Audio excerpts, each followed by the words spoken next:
for this afternoon, we're going to have a couple of sessions from venture capitalists, business angels, and startup support.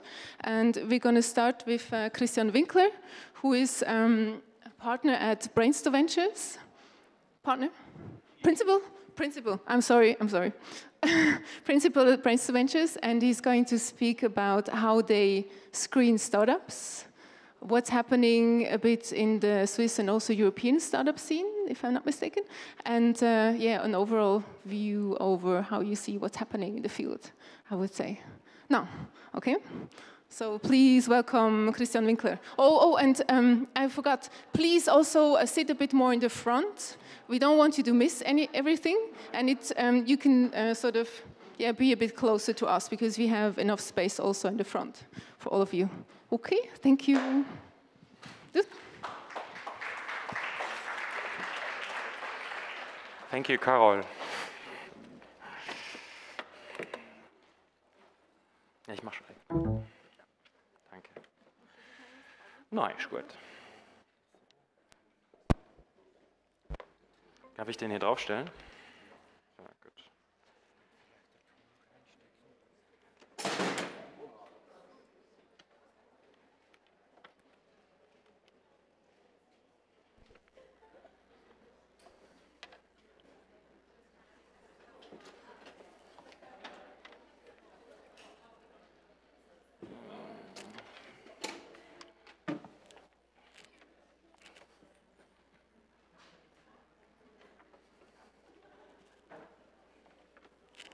Ja, der genau.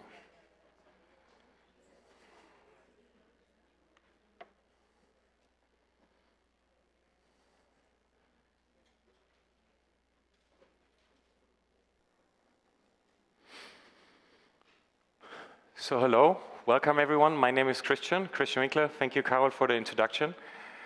I'm very glad to be here. Probably you think like, why in the hell is there a male guy at the Female Founders Summit? I'm sorry. Last year I was also here for the first time, and we had quite some collaboration also with Carol. She also attended our sessions or our academies of the company I work for, and essentially no one of our company was so firm to stand here in front of so many women or females, and I'm really looking forward to the short presentation. So welcome everyone. What is the agenda for today, or what would I like to do? After a short introduction, I'd like to speak about, as Carl said already, of the startup investment industry, and then about how to select your investor. What is the essential parts in selecting an investor, and that it's really a two-way thing, so from the investor itself, but also from the other side, from the founder, independent of male or female. And finally, I would like to speak about screening of your business by potential investors. So in medias res, what is the company that I work for about B2V? B2V, many people refer to it as Beethoven, something like Beethoven, but it's not. So basically it's Brains2 Ventures. Brains2 Ventures was originally founded in 2000, so we are on the market for about 17 years. And basically it was a gathering of successful investors, both male and female. We have about 10 to 15% female investors. And they started doing joint syndicated investments in startups. So a very prominent one is, for example, Xing. In the very early years, you might know the German-speaking peer of LinkedIn. Then later on in 2005, and later on, we founded venture capital funds, own limited partner funds. We basically have 5 venture capital funds today. This is basically focused on digital tech, so that's all the stuff that you typically see in Berlin, e-commerce, m-commerce, software as a service, and so on. And secondly, we invest in industrial tech. The second part, industrial tech is medtech, but also optimization of industries, of processes, and robotics, and AI, obviously. So hardware and software laden. And lastly, we have today 3 managed partner funds. What are managed partner funds? That is basically a fund that we actually manage for corporates. And here in Switzerland, we work together with Helvetia, you might know, the big insurance group, and Ringier Digital Ventures, and the bigger family office from a leading Swiss family. And that all together comes down to an asset under management of 330 million euros / Swiss francs. We have 25 employees. We say friendly, that's for you to judge. And you have seen earlier those unusual offices. That's not just a gig to be funny, but that's really how our offices are also basically looking like. So when you're ever in Berlin, Luxembourg, or St. Gallen, please let me know, and we have also soon an office in Munich. Again, that's the slide I would like to keep shortest. My name is Christian. I was before in banking, founder myself, successfully and unsuccessfully. So I really know what I'm talking about. And long story short, I'm glad to be here. So let's go into medias res. Startup investment industry. So typically, venture capital and also business angel belongs to the group of private equity, right? And then in private equity, you have kind of the big guys, right, that invest into later stage or into certain strategies. And then you have on the right side the slightly smaller guys. Guys can be male and female in English. And they're basically formal. So you have private VCs, corporate venture capital, so corporates that actually invest like VCs. You have incubators, accelerators, and government programs. That's the formalized side. Then you have on the right side here on the picture, you have here the passive investors. You have the FFF, so the family, friend, and other fools. You have those business angels fools, basically, and you have crowdfunding and crowd investing. And now let's go one step deeper. Where do they actually invest? So they are actually, of course I forgot to say this, sorry, must be the beginner's choice. Obviously they are separated into geographies, into the investment ticket size they actually invest, into the diversification of the different markets and regions they're actually investing, and obviously the stage focus. And now, with regard to that, I would like to look into this more into the stage focus.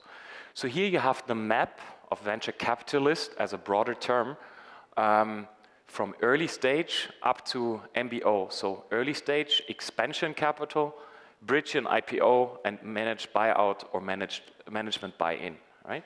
MBI and MBO. So what is now the stage? Typically you see here this so-called profitability curve. So you start somewhere in the loss here, right? And then you go into profitability. And that's also where you see here, down here, the different financing types. So you have here bootstrapping and the 3F, family, friends, and other fools. You have the incubators and the accelerators that start very early on, right here. Then you have the government aids. They go, or programs, they go from all the way here, or all in the still loss zone, basically. And then you have the business angels and the venture capitalists. They start typically a little bit later. What does that mean concretely? Here you are typically in the pre-seed seed phase, and then you are later on in the seed or Series A stage. And later, this is Series B, C, and so on. Pre-seed or seed means that there might be already revenue that the company is already generating, or it might be the case that it's not, right? Venture capitalists typically invest when there is already a certain revenue seen, so the proven model is already there. So now, how does this map? Sorry, this is a little bit a messy slide, but Carol was very strict, I have to do it. This is a selection of financiers in the DACH region. Short wrap-up, DACH is Germany, Austria, and Switzerland. Yeah, there I see some iPhones heading up, totally good, because this is too much detail for a few seconds. The point is being, you have the incubator and the accelerators. In Switzerland, you have the CTI, I think there's a colleague later speaking of it. You have the Kickstart Accelerator, the Impact Hub, the Venture Kick.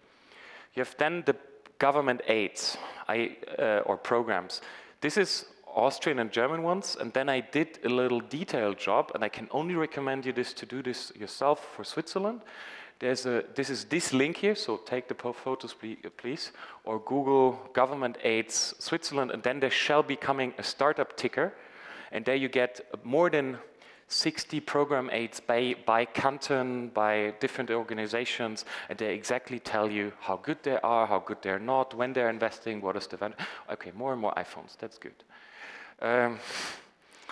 And then you have here the business angels, crowdfunding and crowd investing in one box. Again, it is a selection.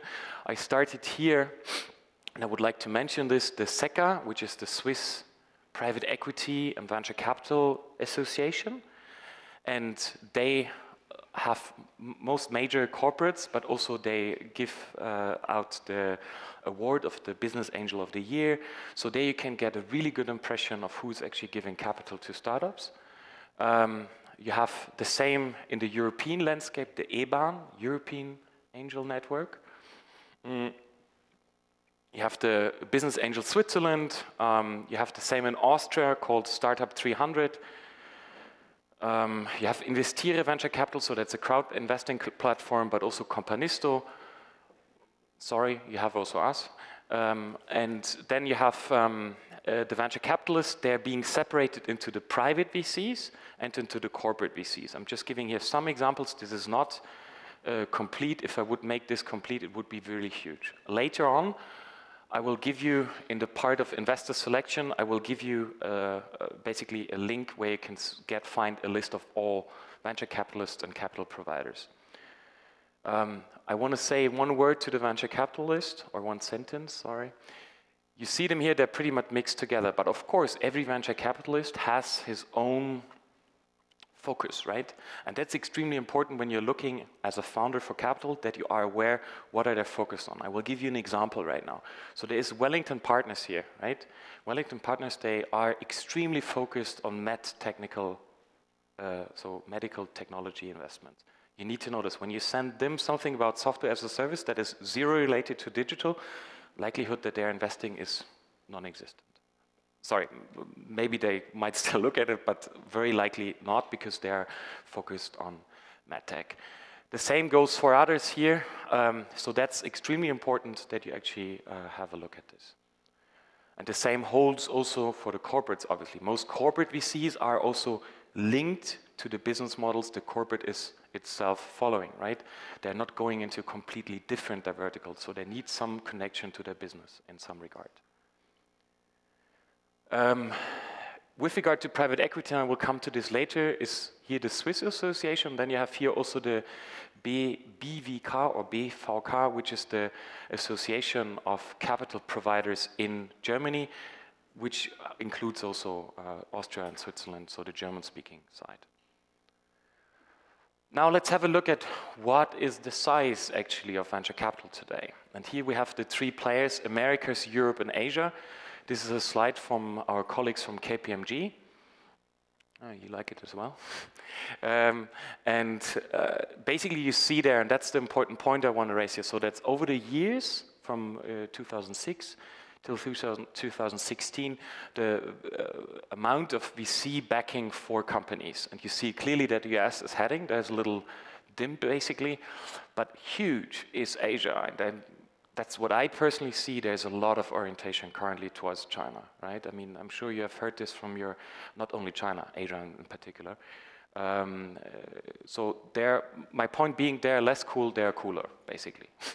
And Europe is, and that obviously includes Switzerland as well, is more of a, basically in the sandwich position between the two big players in that. So what does it mean in concrete figures? So the US have about 70 billion of VC funding for startups. Now, those billion figures, that's always very difficult to actually understand, at least for me. So that's why we looked at a different chart here from Dealroom, but also from the Swiss Venture Capital report. And there you see here the population. So there's the US, there's, sorry. Russia, thank you. Even I have my glasses on. Then you have Germany and so on, right? This is Europe, including Russia and the US. Then you have here the amount of VC funding, so it's divided by the population, or the population is divided by the funding, so you get the VC funding per capita. And there clearly, just to see, I'm taking here, because Switzerland is not there yet, I will come to this later, Germany is really going down. So it's 24 euros per person spent VC money, right? If you look, for example, and that's the red one, is Israel, that's going to a complete opposite direction. Of course, they have a little bit less people, but still, this is extremely huge and bigger on the per capita ratio than, for example, the US. In Europe, extremely well positioned is the Nordics, so Sweden, Finland. Ireland is not really the Nordics, but it's still north. And then now let's look at Switzerland. I can only recommend you to get an overview of the Swiss market. A very good report is the Venture Capital Report. The Swiss Venture Capital Report, also on Startup Ticker. So you see, Startup Ticker, very good. And it's not financed by us, just kidding. You see it's 900 million Swiss francs invested capital. That includes VC capital, but also business angel capital, right? This is all the capital that goes into Swiss startups in 2016. So nearly $1 billion. If you would put this, counting 8.4 million population in Switzerland, this would be somewhere here, right? Number 4, I guess, on a euro basis. So obviously there is some tension on the Swiss market. Secondly, maybe as an information, the clear player number 1 in terms of regions and cantons is Vaud, with 460 million of Swiss francs. And with regards to the fintech investments, so more fintech and insurtech, it's clearly Zurich. Okay. So now let's have a look at venture capital. Why do people actually do this? And I want to give you the pro and the contra above. So, sorry, again a busy slide, but let's go through this one by one. Here we have the investment of Sequoia. You might have heard of them. That's the huge venture capitalist, the huge trees, right, in California. And they invested in WhatsApp in 2009, 250,000 euros. Later on, they invested 2 years later, a couple of millions more, 8 million, and then 2 years, again 2 years later, so you see every 2 years a new financing round. And they invested in total about $60 million US. Then, as we all know, Facebook bought WhatsApp. We're using it every day, quite a lot of data. Value is $15 billion US in 2014. Sequoia is said to have a stake of 3 billion. So those 60 million were worth 3 billion. Then what you typically do is you deduct from the 3 billion capital, you deduct, and that's important, first term, you deduct the carried interest rate, so the carry you deducted, so then it's like the value that was still the stake for, so that's the 3 billion, they deduct the 20%, so for Sequoia stayed around 600 million. Now let's say that Sequoia has about 100, so they have a little bit more than 100 employees. So basically you divide the stake that Sequoia really earned, so that's the carried interest. You come up with an amount, if you really share it equally everywhere, from the lowest to the highest rank, you go to 5.8 million. So that sounds all very nice, and obviously that's the dream case, right? There's another side. And that's this one. That's the battlefield of startup investments after 10 years. So of 10 investments, full hand, there's half of them, that's the red area, half of them are failures. So the startup is non-existent anymore, it's basically gone. Then you have about 30 to 40% so-called living dead. Who are the living dead? That means they're still alive, but they're not really performing as such, right? And then you have one or two, here it's 2, you have successful cases. And that's also maybe there's also some business angels or potential business angels here in the room. That's typically the figure we give. So let's say you're investing 50,000 Swiss francs per startup. You have to calculate for the second round, so the follow-on round, you have to calculate about another 50, so 100,000 per case. Now times 10, right? 10 startups, right? In order to have a good, so that it's economically working, you need 1 million, right? 10 times 100, and this is typically 1/10 or 10% of your net wealth, so your wealth deducting all your debts and credits and I don't know. So that means your net wealth needs to be minimum 10 million, right? Why am I saying this? The point clearly is here that this is a very risky asset class, right? Arguably the asset class with the highest investment risk. So I want to put the pro, but also the contra. There is very good cases, but there's also the complete opposite. And that's clearly to manage the expectations. Sorry, maybe a dumper for the first one, but that's probably why they chose a male.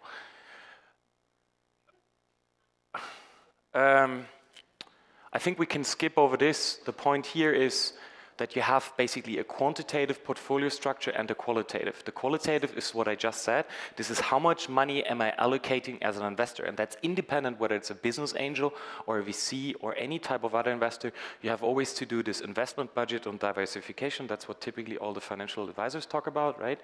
And then you have the qualitative portfolio structure. So how do I invest actually the money that I have available for investments into these very specific cases? Like, for example, today. So hopefully that was a first introduction for you. We can clarify questions later if that's all right. Now I would like to speak about selecting, or how do you select actually your investor? And I always refer to this as online dating, right? Why? The point is the following. When you're in online dating, and I mean we're all aware of kind of the Tinders and so on of this world, you would never go to someone that you haven't done your research upon, right? So you really look at the people, and hopefully this is completely okay also on the Female Founders Summit, but the point is you really have to know who is this investor, because at the end of the day, this is a wedding for 7 to 10 years. An investment of this battlefield that I showed you earlier goes for 7 to 10 years, sometimes 3, sometimes 5, but it can be 10 years, something like that. Remember the Walking Deads or the Living Deads. And then you have the Living Dead with this gentleman. I don't know. Nothing against him, but the point is, this shall be a warning, and hopefully you won't forget what I mean here. And I would like to go into much more detail what it means. But the point I'm trying to raise here is, when you're searching for an investor, or when you're being an investor, really do your homework. So now the question is, how do I find all those guys or girls or investors? So how do I find this investor? And as I said, this is the link down here. This is the BVK, BVK, which is basically the Verband of Beteiligungsgesellschaften oder of der Beteiligungsgesellschaften. There you can do very easily, you see here the filter, the link, you say how much capital to raise, what is the revenue you're currently doing, then obviously what is the present stage of your company. You can all type this in there and also play around with it. What is the industry you're in, then what are the markets you're currently working in, then what are additional requirements you have. This is obviously not referred to the dating site that I gave earlier, but typically this gives you a long list of investors from Germany, Austria, Switzerland, basically across our region. So what do you do with that knowledge actually? And what you want to do is to get this long list to a short list, right? And how do you do this? And this is pretty much like everything you did in life before. So when you apply for university, you never apply for the very first university that you really want to. You never really applied for the employer that you really want to. So you typically go last first and then up the list. So that's the point. So you go from number 10, so you select the ones that you really like, and then you go with your investment pitch from number 10 to number 1. And likelihood is that number 10 will give you already so many insights, what they're looking for, and maybe they have already an acceptance for you, so that you can actually choose from that list. Yeah, I think I said this already. Please don't start with your best choice investor. Yeah, important point. Normally I have here another picture about the synonym of investors. The point here is investor feedbacks are in 99.9% of all cases not focused on that person, so not focused on you, but on the case. So most venture capitalists and most business angels get far more applications than they actually do investments, obviously. So when they say no, don't take it personally. Actually, all I'm having here on this slide is crap. I can only recommend you, the only master in this is Guy Kawasaki.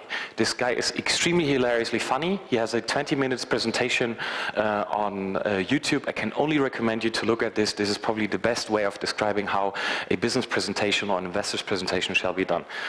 In short, it's 10, 20, 30. So he says 10 slides, maximum 20 minutes of presentation, and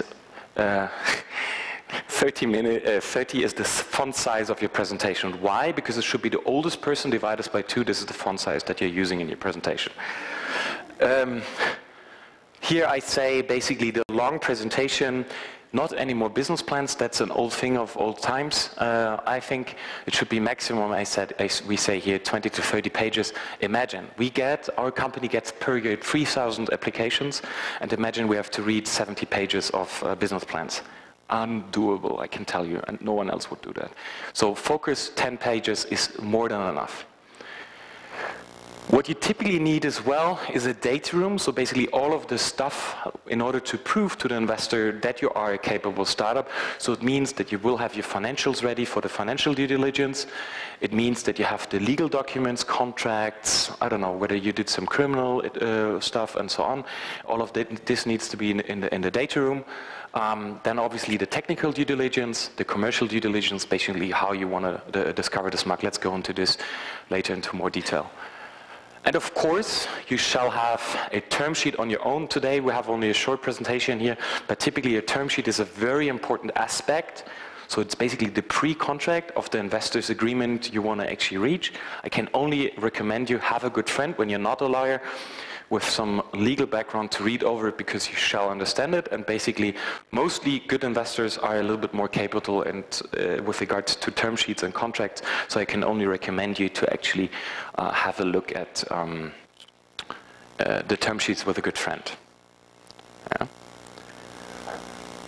So, third part, screening of your business by potential investors. So this is a typical thing that we like to refer to. It's a little bit like in the emergency room. I would rather say not in the emergency room like George Clooney, this good old gentleman, more like examination admission, basically, right? This is the case. So when there's a person who is having a bleeding arm, let's say his elbow is bleeding, right? What is he typically doing? He's arriving at the emergency department, he's getting registered, and then he's going into initial screening, whether he's, depending on whether it's life-threatening or not, right? So what happens? Typically there is a younger doctor, female or male, who's typically going through a checklist whether this person is, still breathing, whether the heart is everything okay. So then they go, okay, what really happened? They ask him what really happened. So he fell down the stairs, and now his arm is bleeding and he thinks it's broken. Then he gets an X-ray and so on. So he goes typically through a very, and that's important, through a very rational process, right? It's a checklist that done. And then typically later on in the process comes more of a silver ager type of guy or girl inside, and then they are actually more emotionally driven. Then he asks like, okay, what really happened? He fell down the stairs. Did you only fell on your elbow, or did you maybe also fell on your head? Oh, you also fell on your head. Interesting. That actually means we have also to check your head whether there's some injury, right? So it might be a concussed brain, for example. German Gehirnerschütterung. And that's exactly the process. So it's a combination of rational and of emotional parts.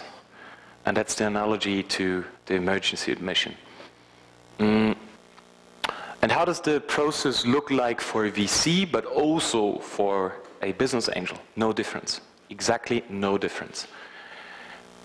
In theory, at least. So you identify the case. As I said, we typically have, for us, about 3,000 venture cases a year, from seed to Series, I don't know, Zeta, probably. And then we do a first examination. I will go through this. So basically, we will touch base on those two parts of the screening and the examination of this at first. About 200 are being screened in more details. So that's already, just to give you some size of that funnel. That's what's going inside, right? And that's what's coming finally out. So at the end, after the term sheet, so of those 200, 20 to 30 get a term sheet, so a pre-contract. Then we go into further due diligence, and then due to different reasons, it actually goes down to 10 to 20 investments. Maybe to put this a little bit in perspective, B2V invested in 2016, we did 46 transactions in Germany, Austria, Switzerland, of which about 25 were new investments and the rest was follow-on investments, right? So that's kind of the funnel that you can see here, going from identification to the execution. Execution means actually not only that you invest and then tschüss, ciao, auf Wiedersehen. No, this is not the point. Basically, it means that you then do go into the post-investment, so you actually have a board seat, which is agreed in the contract, that you actually really go into the important aspects of the business, that you're being part of the advisory board, and that you're probably spending as a lead investor 2 to 5 hours a week.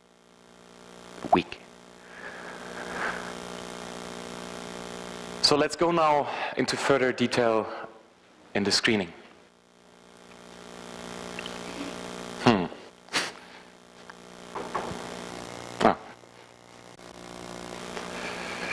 So this is a video of Andreessen Horowitz, who is the founder of Horowitz Capital, or Andreessen Capital.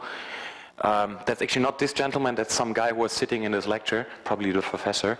But Andreessen Horowitz is the guy that you would see when you look at this video. I think we're running a little bit out of time, that's why I won't show you. But I can only recommend you, have a look.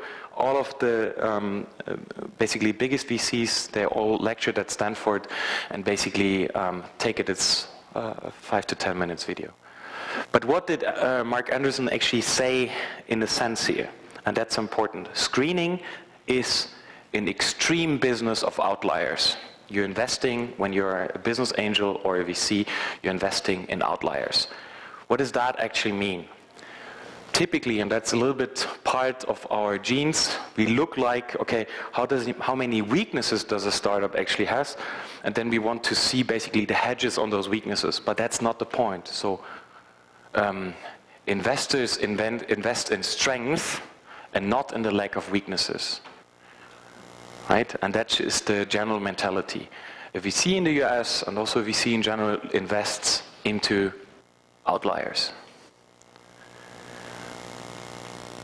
So how does this screening process actually look like for us? So we have in the beginning, it's 8 points. Executive summary, then the team. I think you all are aware that team is a pretty important part. Then you have product and service, you have market and competition, you have the business model. So how does the startup actually generate money with its product and service? Then the financials, going into the past, but also going into the future. Most startups in an earlier stage give you aggregated, and I will come to this, aggregated financial reports. Sorry, this is rubbish. And then you have terms and conditions of the investment, and you have the roadmap. And important, I think there might be some potential or existing investors in the room, not only the roadmap for the founder, for the startup, but also the roadmap for the investor. So what is the point in the next years for that startup with regards to the investor's point of view? So what I would like to go is I will go through some of those examples. We will not cover all of them today. And I would give you some impressions of what we typically see, where we did mistakes and where we also didn't do mistakes, right? So what we see typically in the executive summary is something like that. So the executive summary, what does it mean? Executive summary means basically that you get a first email, you get a first email, what is the business about, so the first 2 to 3 minutes of your attention, right? And what you as a typical investor do, and I can only recommend you to do this, is when you meet someone as a pitch for the first time, write on a little piece of paper, what is your first impression, right? Great person, great personality, very good team, blah, blah, blah. Something like this. You always have a first emotional part, right? Write it down, and then you go with that female or male founder on a journey, and you actually do the experience of certain contraindications. Contraindications which are basically damps. We call it also attribution errors that might mislead you, but also might lead you to the person, okay, this person is actually not as diligently working as we initially thought, for example, right? And for example, in this one, you see here, that's a active case, that for example, New York is in Germany. No. And again, this is one indication when you read through it, but it gives you an indication, is that person diligently working, and was he or she really preparing for that investor coming back? Did he really want to be with that guy in the golden pants or not? Right? And that's the point here. So typos can lead, but also how is the product, the document, for example, saved? Sometimes it has actually wrong authors, for example. And this all gives you basically a certain perspective of how that is organized. Then the typical second thing is, you see here those gentlemen, actually they presented in St. Gallen. That's 4 gentlemen, German company in the gaming industry. They presented, and you can imagine as an investor, you get always experienced teams. So when you add all those experiences here up, they have easily 60 years of experience. Great, this sounds very, very good. But the question is, first of all, is past performance in a corporate really a good indication for the future? Can be, cannot be. In that case, they went off, but this can be a first signaling, again, of an attribution error. Why and what is their motivation to actually go into the gaming industry on their own? And are they not maybe too much in love already with the corporate, how to say that, Annehmlichkeiten, I don't know, pleasures, whatever. A second one is, the difficulty with founders is obviously that you need to identify them when they look like this, right? Mark Zuckerberg, Bill Gates, and Steve Jobs on the right? That's the timing that you need to identify them, not in 2015, right? And that's the tricky part of it. And always, you know, you have, again, a rational aspect, but you have an emotional aspect. How is that person actually behaving? And that's extremely important that you look at this checklist, but also let those emotions of an investor on the founding side and of the investor side actually really work on your investment decision. So then another example. In venture capital industry, you're very big friends of consultants, lawyers, and so on. Why? Because normally they make decent amount of money. But in this case here, this is a startup, also from Germany again, I think. Yeah, Germany, where there were 3 consultants, and you see it, they're all from A.T. Kearney, right here. They were actually doing a children fashion clothing company. So, question, why do 2 consultants from A.T. Kearney need all of a sudden to be making children fashion, right? There's nothing wrong, there's nothing good about it, but the question is, why are they really doing it? That's the point I think you need to do with as an investor, but also as a founder, you need to ask yourself, what is really the motivation I'm doing it, and is it consistent for someone to understand? Not only for the investor, but obviously also for the founders, for the customers, right? And in that case, Kienstoff is kurz mal weg, so they were out of business. Not because there were those 2 consultants, not at all. But at the end, they were not really able to provide to the market what they wanted, and that's not the excuse that the market didn't understand what they wanted to do, but rather the other way around, right? Then, when you invest, and that's also, I said, B2V stands for Brains to Ventures, we also rely on 250 investors that co-invest with us. They come from all over the DACH region, but also across the globe, basically. And in this case, we did also experience what expert bias can negatively mean. Every one of you, I think, has heard of Square. Square is this phone and then this little dongle that you have here where you can pay with your credit card and so on, MasterCard and so on. And you can pay with that basically offline. We were seeing this case in the past. Today, this is a really huge business valued of north than $4 billion US. We were presented this case actually in a bus by the founder. And then there was part of our investors was sitting in there who just made an exit with his payment providing company. He said, no, not in the world this can ever work. Because whatever, the market is not ready for such a product and so on and so on. Totally misleading. An expert can sometimes be extremely good with what the knowledge he actually has, but it can also lead you to the wrong decision making, right? So when you have some experts who say this can't work, then beware. This is the so-called not invented here syndrome, right? So when someone hasn't seen it in his life prior, that doesn't mean that it will work for the future. Then another typical thing also with regards to technical capabilities is, and we had this example earlier of WhatsApp, right? The typical thing that you hear with regard to WhatsApp is, oh, WhatsApp, if Deutsche Telekom or Swisscom would do this, they have 5 interns and they could easily do this within 5 days. Sorry, wrong, no. This was founded basically before they were sold, Jan Koum, to Facebook 5 years before. It was founded by a very small team, and even Deutsche Telekom, for example, worked on a substitute of WhatsApp, sorry, and it didn't work out. So this typical Regulus table thing, oh, if they would do this, or if Google would do this, they could take this over in I don't know, 5 days. Sorry, again, rubbish. Then, typically, what investors are doing is, I would never ever use this product.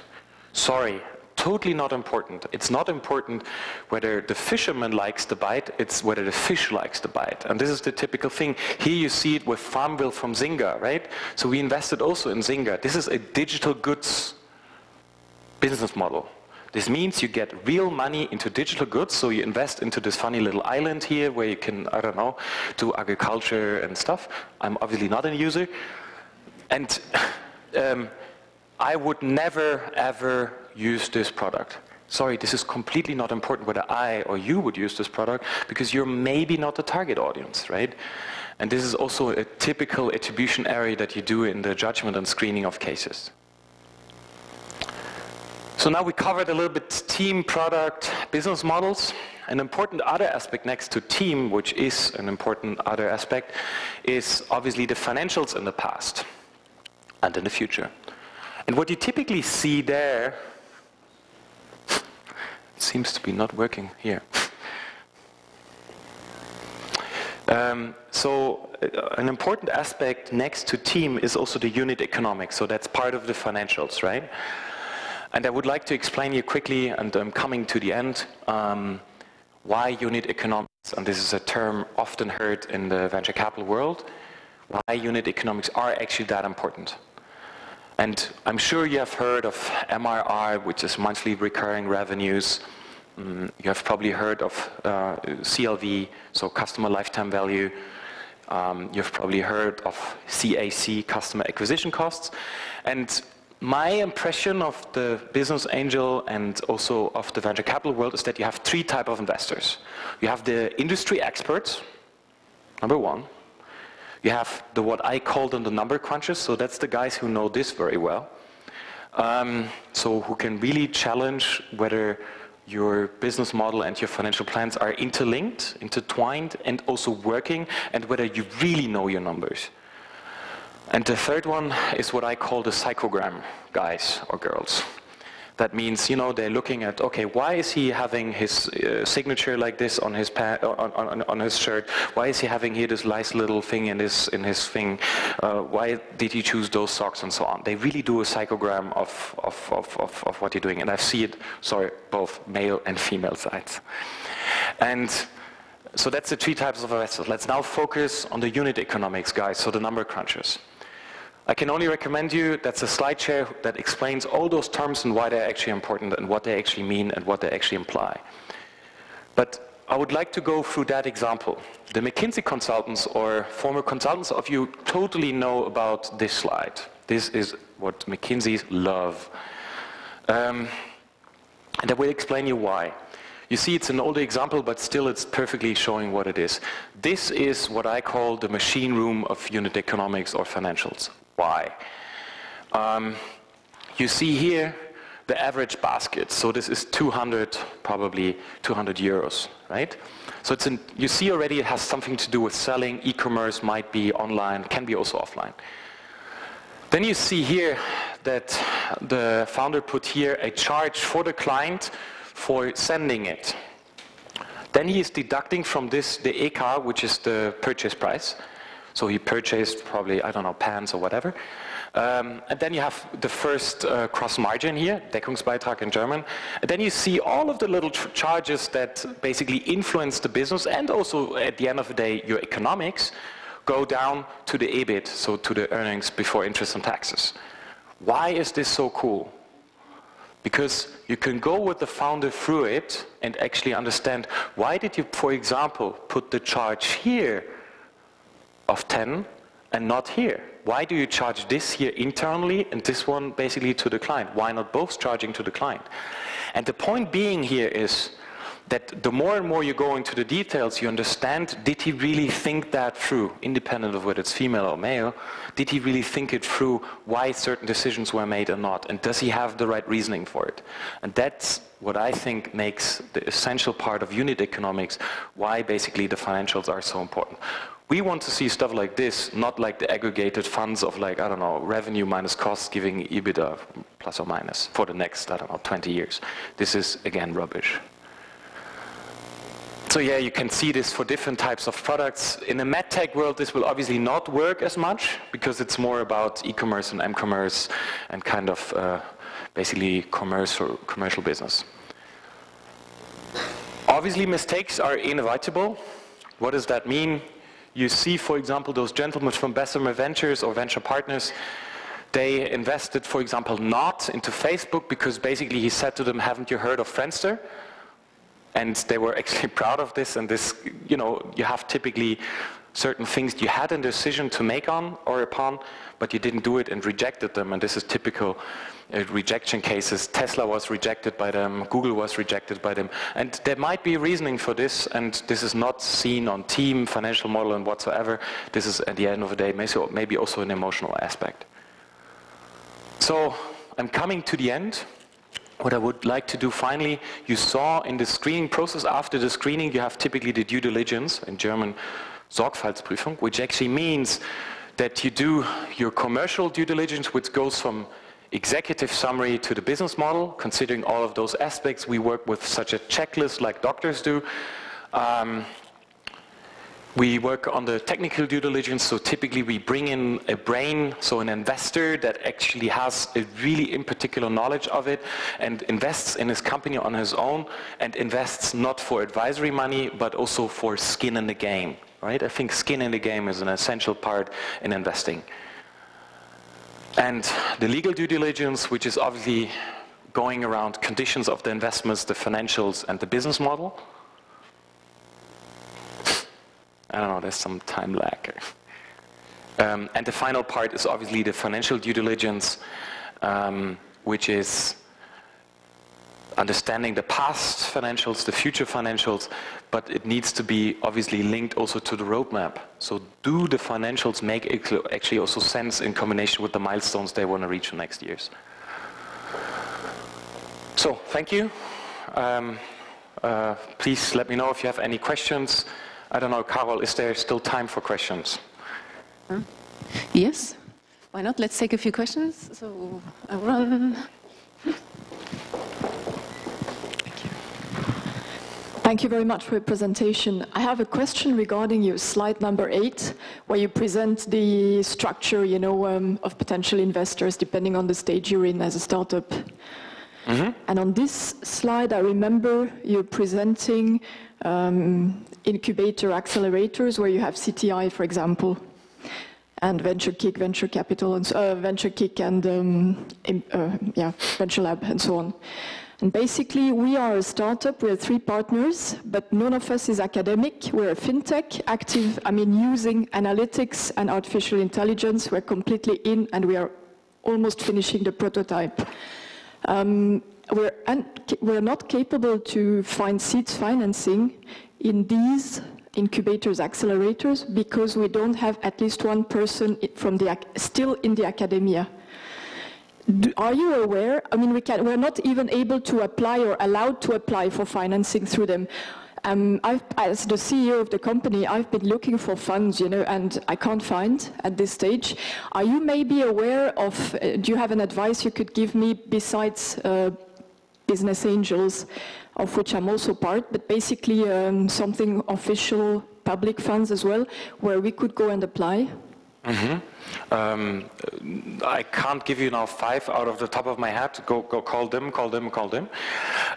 But I understand that you are more on the technical side, is that right? And you're more still in academia and still developing your stages, and you're more looking for probably governmental aids and programs? No, we don't have any one of the 3 partners who is in academia, and as a condition to be able to apply to any of those funds, public funds, you must have at least one person in the academia. That means even though we're extremely promising, we've run market tests and banks and so on are extremely interested in us, we're following up with them, we're not able to raise seed financing through those because we don't have anyone in the academia. We are private people working really hard. Okay, my point would be, I guess you're in Switzerland. Yes. I think what I would do is really look at this link of startup ticker, because that's those 60 program aids from different cantons and so on where you could focus on.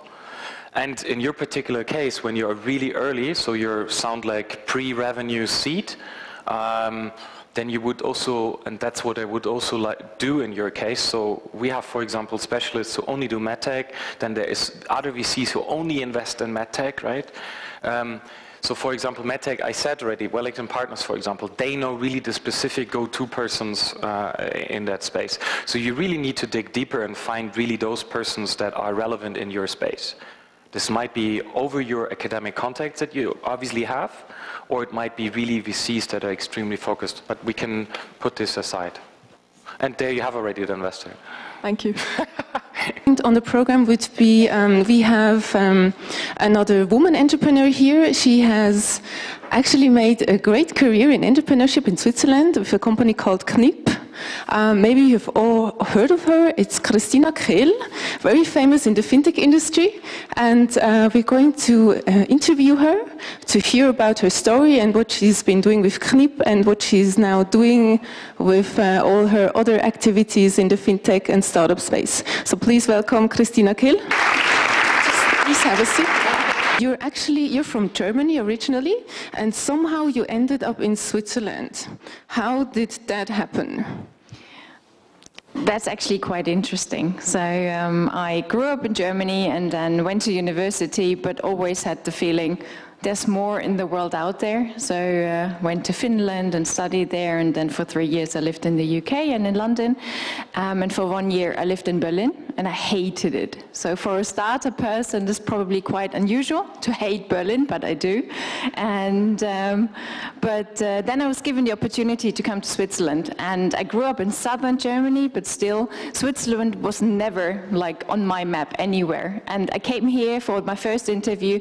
I fell in love with Zurich and Switzerland, and that hasn't changed ever since. So even if it's really grey and dull like today, I still love it, and I'm really happy to be here. It's a great country and a great startup community. No, great to hear. We're in the right spot then. Now, you were very active in the fintech space. You were part of the founding team of Knip, Yeah. which is digital insurance broker, so to say. Can you tell us a bit how that happened and what did you do? Yeah. So again, there, actually totally accidentally, so to say. When I worked in London, one thing that I said to my employer back then, I will never work in finance. I'm not interested in finance. And now I ended up in the fintech scene, which is quite interesting. But Knip, totally, as probably for a lot of entrepreneurs, it's you have an own problem and you want to have a solution for it. And that was actually the base of Knip. So when I came to Switzerland, I didn't have a clue about the insurance stuff that you had to do. And I met my co-founder Dennis at an incubator, accelerator called Central Way. And we both had companies before, and we wanted just to start our own thing again. And we both left Central Way, and then, yeah, it all started with really this basic idea of bringing insurance to like the digital age, because everything is digital. We live in a digital world. We communicate digitally, but one thing we can't do or couldn't do back then online is manage your insurance.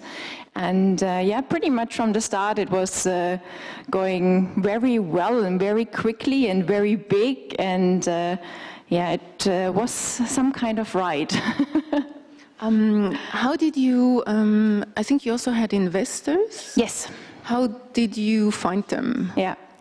That was actually very interesting to listen to the talk, just that we just had the opportunity to listen to, because as a founder you have a totally different view of venture capitalists than probably they have on the startup scene, so that was quite interesting.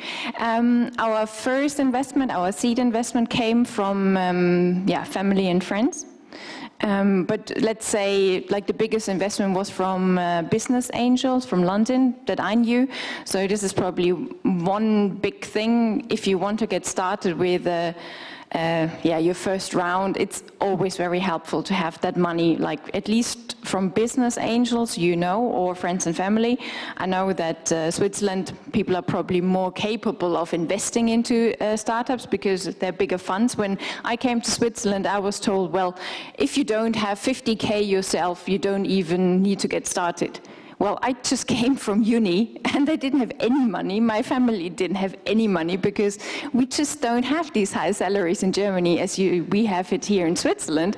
So I think your own network for like the first, let's say 5 or 10% of your company is very valuable, because another story, in Berlin, I started a company and like for 30, 40K, the investors wanted to have 50% of the company. So that's also a business angel. So be very aware of the stakes you give away very early, because this will just totally ruin your cap table later on. You will lose so much. You're very quickly, like your second or third round, you will be in a minority. So this is extremely important not to give away too much too early. And yeah, then our first big round, I think it was, I can't even remember, like 1 or 2 million, something like that. That was with a venture capitalist from the Netherlands. And back then we didn't even have like a running version of Knip. We raised that money on PowerPoint. So that was actually quite impressive. How long ago is that? Because it's a bit like, I think things have a lot changed in the last few years. Yes, yes. So that was, when did we start? That was in summer 2014. Yeah. Okay. So it feels like, for me, it feels like a lifetime ago. It's unbelievable what happened in the meantime. Yeah. Okay. Impressive. Well, all these numbers, they sound like so impressive, but honestly, it's just money. It's like the product that you develop, the team that you build, that's key. The numbers that are there, try to keep the numbers as low as possible, because that means you give away less stake in your company. It's not about how many people work for you, and it's not about the big money you raise. It's like keep as little employees as possible and not take on investment if you don't need it, because this will just ruin the say that you have in the company and the way that you can grow the company. And afterwards, in the meantime, Knip was sold. Yeah. There were also, you were also telling me that there were some expansion ideas, or there was, Knip was originally only in the Swiss market, and then you expanded to Germany. Yeah. And then you encountered some bigger difficulties, if I'm not mistaken. Yeah. Can you elaborate that a bit? So everything went super quick. When you start a company, you have an idea of where it could go, but it might go completely different way. So you need to be open whatever is happening there. And what is like one big lesson that I learned is do your expectation management for yourself, with the people that you work, and with the investors, because everyone starts this journey with their own mindset, with their own ideas of how things go. And it might, at some point, you might have to ask yourself, is this still what I want to do? And for me, especially when Knip grew and we took on the investors and we hired like 5 to 10 people every month, which is totally insane for a startup that doesn't have any structure. So yeah, then we went to Germany, and for me personally it was way too early, because I'm more of a like sustainable entrepreneur that wants to grow organically and not take on so many people and not take on so much investment.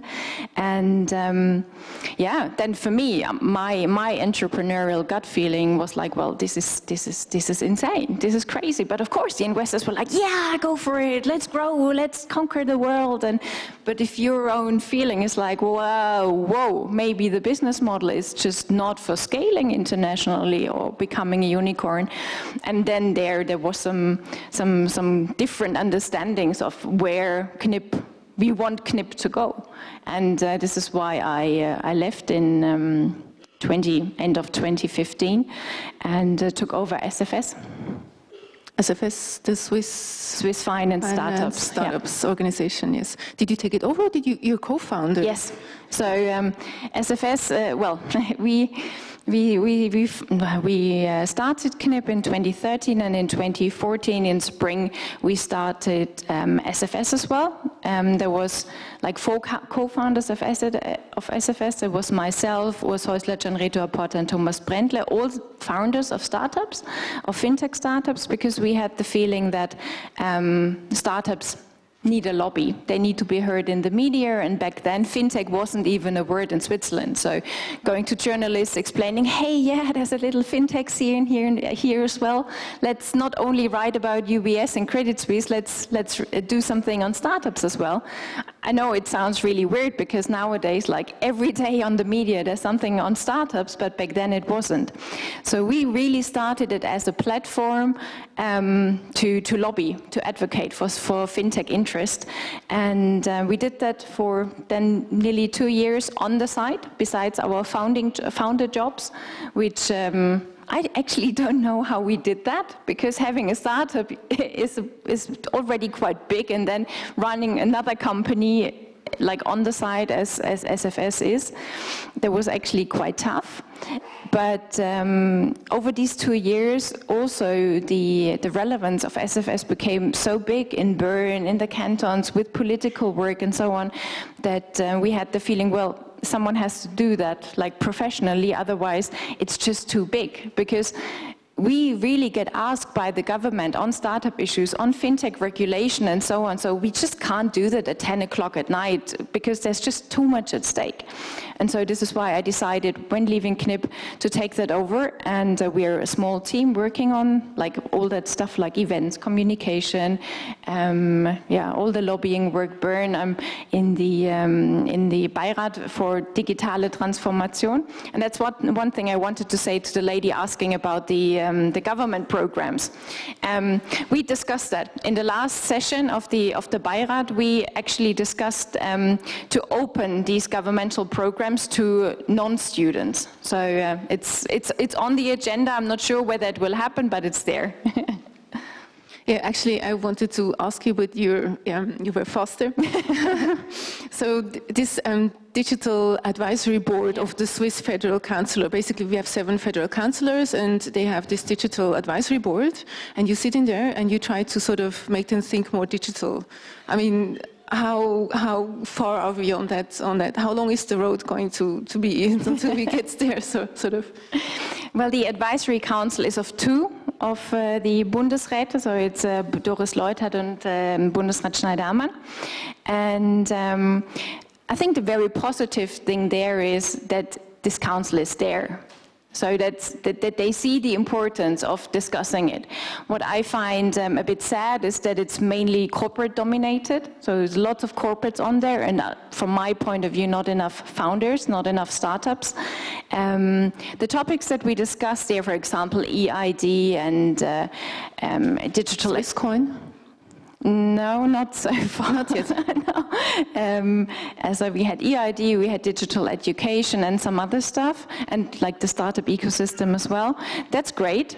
But for me, like an advisory council should more focus on the vision for the country. So defining the stars, defining the future of Switzerland, where we all want to go, and then do the operational work, like on the day-to-day basis. Personally, I think the Beirat is too operational, but that's, I think, very clear because everyone who's involved in this advisory council, they want to, well, use it for their own purposes as well. So of course, it's if it's bonus relevant, the work that you do, so let's say 3 to 5 years, then that's tricky defining a vision out of that. You're in general very active in the whole digitization field, and you told me also that you think we as Switzerland, we should really think more about how we can digitize our economy more, because it's one big driver of value creation nowadays, and if we don't move, then it's just going to happen somewhere else. I mean, how can we sort of do something? Yeah. So well, I think the question whether we digitize the industry or not is not really a question. That's a given. This is something we have to do. The future of the economy is digital. I think that this is very certain. But I think what we don't discuss enough, so what is our digital USP in the digital world? So what does Switzerland stand for in terms of digital services? And I don't see that yet. So, for example, if you look at the figures, which are actually very scary, that in China every day 4,000 startups are funded. 4,000 in Switzerland, and that's startups. In Switzerland, if you look at all numbers of companies created, that's 40,000 a year. So just the sheer number of figures, we really have to ask yourself, can we compete with countries like Brazil or India or China? Just the sheer numbers are insane, because the chances of having an Alibaba within these 4,000 a day than having it in the 40,000 a year is just a lot higher. It's a numbers game. And for example, the government in China, they can just put 20 billion down to fostering digital education. And here Schneider-Ammann is fighting for 300 million for digital education. I think we're not aware enough of how fast this train is actually moving, and we're discussing stuff which is not so relevant anymore, because I don't think we don't need more computer scientists in Switzerland, because in the end, in terms of price, we will never be able to compete with China or with India or whoever. We need to be the ones that define the strategy. We need to be the ones that define the business models, and then we employ, for example, the guys in China or in India. So it's really about finding our position as Switzerland in this digital world, and there's not enough vision so far, in my eyes, to know where we have to go. So we should actually align our innovation powers a bit more strategically. That's yes. what you're saying. Yeah. I also had a recently discussion that well, China is sort of the whole, well, how you call it, the parliament and also the people who are in charge, most of them are actually engineers. So that also gives a whole different pace to how you sort of steer a country. And obviously we cannot really compare ourselves because they're so much bigger and stuff. But Europe and also Switzerland has always had this innovation advantage.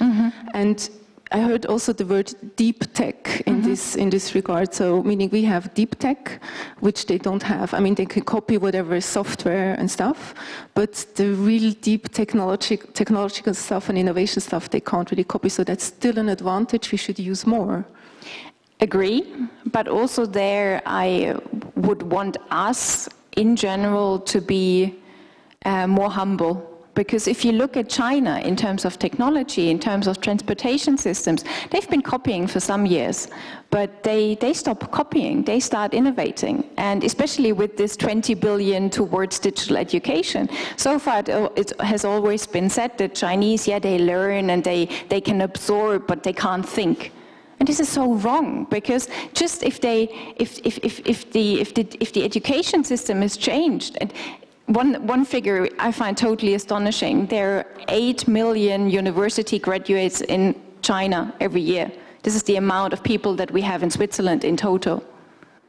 If you just compare these numbers, this is totally insane. And I think in terms of drive and hunger to learn and to thrive, this is unparalleled. If you look at Europe, Europe feels very confident, and yes, we're like innovation leader and so on, but we're not hungry enough anymore.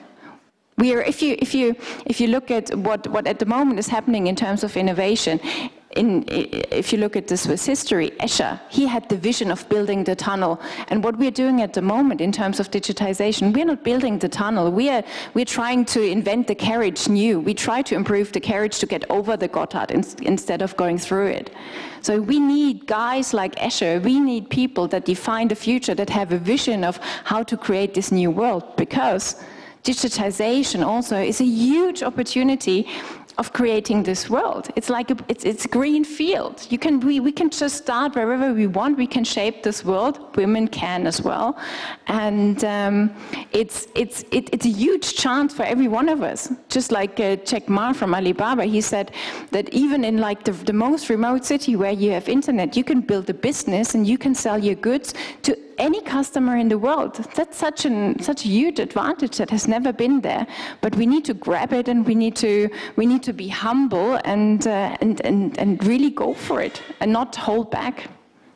We have also later on tonight a speech by a lady from Singapore who's also going to venture a bit more into that rising Asia topic, actually, because I was always thinking it's really important that we also look at this region, because they're going to be the largest region in terms of population numbers. They have technology, they have money, and we're sort of a bit sleeping over here still.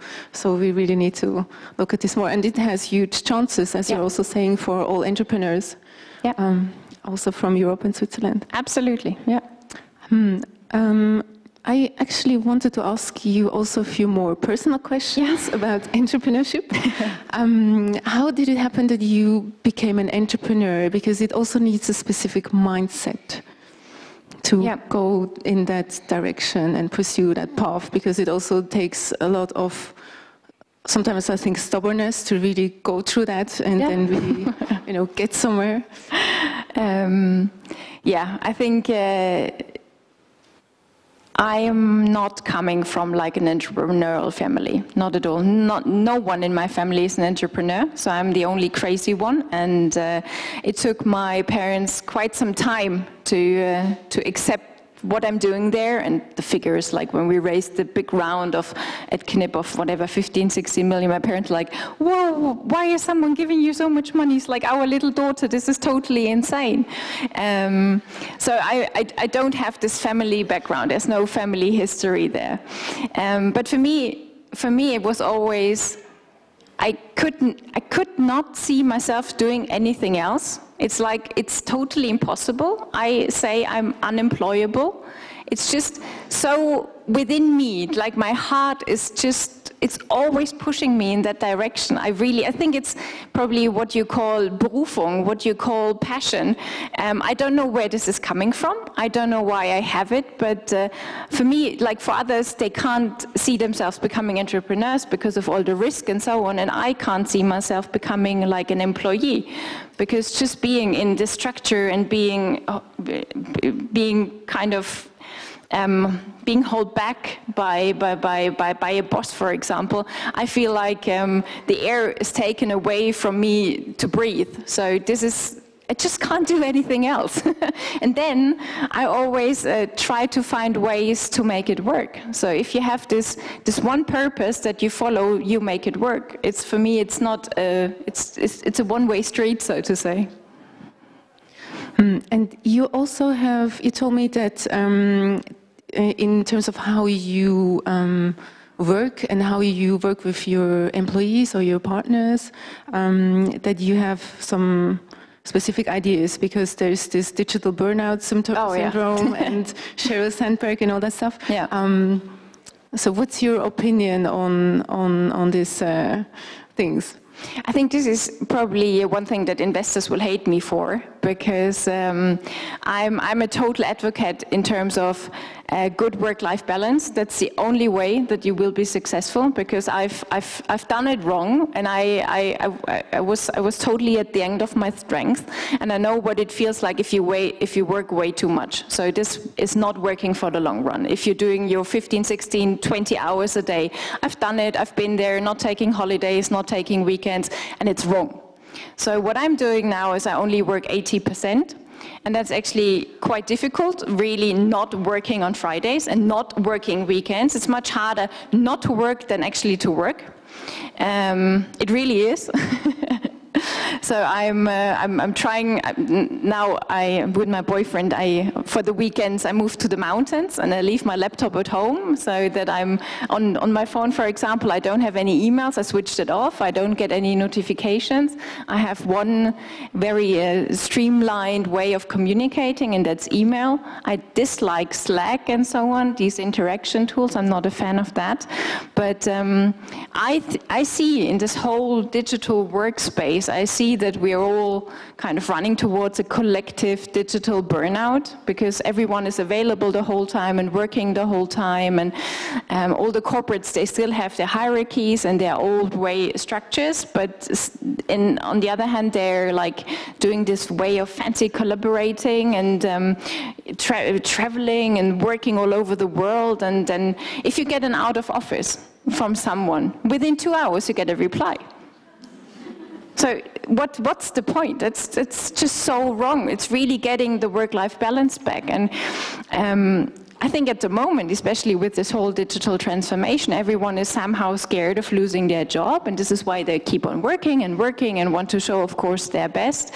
And it's great for the companies because they've been benefiting from this digital change a lot, but I think the employees haven't. So it's time to stand up again, to be confident, to say, hey, I have a private life. This is also important to me, especially for entrepreneurs. It's extremely important because you need to be creative, and you're only creative if you're not doing operational shit work. So you need to get your time off, you need to get your time to think, go hiking, go swimming, go to a spa, whatever, because this is the time when you actually can be creative, not being drowned in emails. Thank you for that statement. I would actually like now to ask you if you have questions to Christina. Okay, let me run. Hello, my name is Melinda, and I very much appreciated what you shared with us. I have one question. You are a woman, you're in Switzerland, even though you're not Swiss, which is whatever it is. My question, what are the greatest advantages being a woman in the startup scene in Switzerland, and what are the greatest disadvantages? You cannot imagine how often I get asked this question of being a woman in the fintech and startup scene and so on. And honestly, having a good answer for that is quite difficult, because of course I want to encourage and empower women to do whatever they want to do. And I I think being a woman in this whole context of startup and fintech is special in that way that the startup scene in itself is not very female, and the fintech finance scene in itself is not very female. So that combination is quite lethal, to be honest. But also there, it might be a hurdle, but you can take it, you can use it to your own advantage. So there, if you have, I love seeing so many women here. I've never been at a conference seeing so many women. This is absolutely brilliant. But normally, this room would be full of black suits. So don't wear a black suit yourself. Wear a red jacket, wear a dress, whatever. Just stand out. Yeah, today. Because I knew there would be so many colorful women here. But if it would be a male conference, then I really do that just to say, hey, yes, I'm different. I'm here. I have a different opinion. But honestly, for me personally, it never has been a disadvantage being a woman. I don't know why. It just worked. And I think you can use it to your own advantage. And yeah, I think when for me personally, like the experience that I have, if you work in like structures and hierarchies of big corporates, I think there it's probably more difficult being a woman that wants to succeed and really become successful. That's just what I experienced. In the startup scene, funny enough, Switzerland, I find much more welcoming also to women than, for example, Berlin. So in Berlin, you had these established structures of guys, like young guys that already had their exits of like 20, 30 million, and they had their young boys club. So it's pretty much probably like the banks here with their old boys club. In the startup scene there, you have the young boys clubs. And as a woman, you're like, yeah, you are a PA or you're marketing or communication, but really seeing you as like a sparring partner in terms of business. Back then, when I was there, I didn't have that feeling. So, I don't know, maybe it's a love to Switzerland as well that helped, I don't know.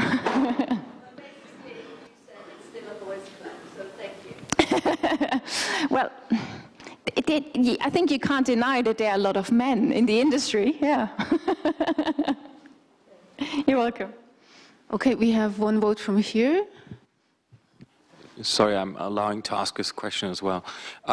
Christina, my question was, you were speaking about how much equity there should be for ventures, right?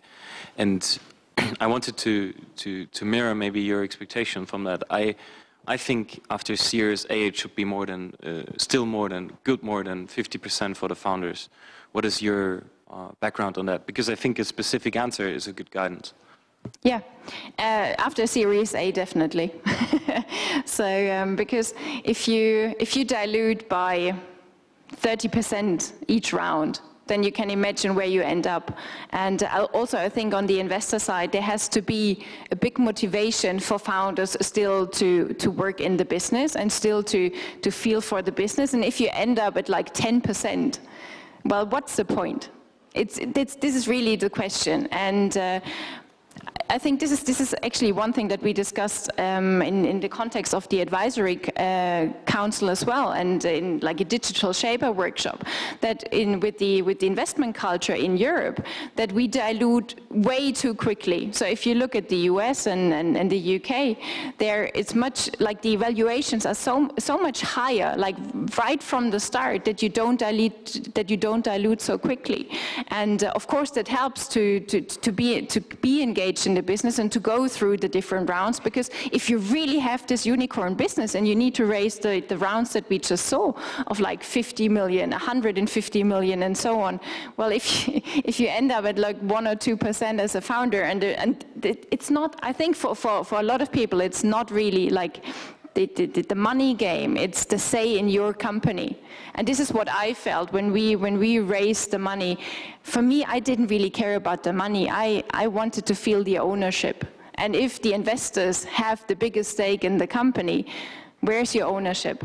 And if you feel that the decisions are taken out of your hands, and this is where I totally agree, you have to be very careful of who you take on as investors, but also there, if you raise money very early, yeah, sometimes you just can't choose, right? Okay, let's take one last question.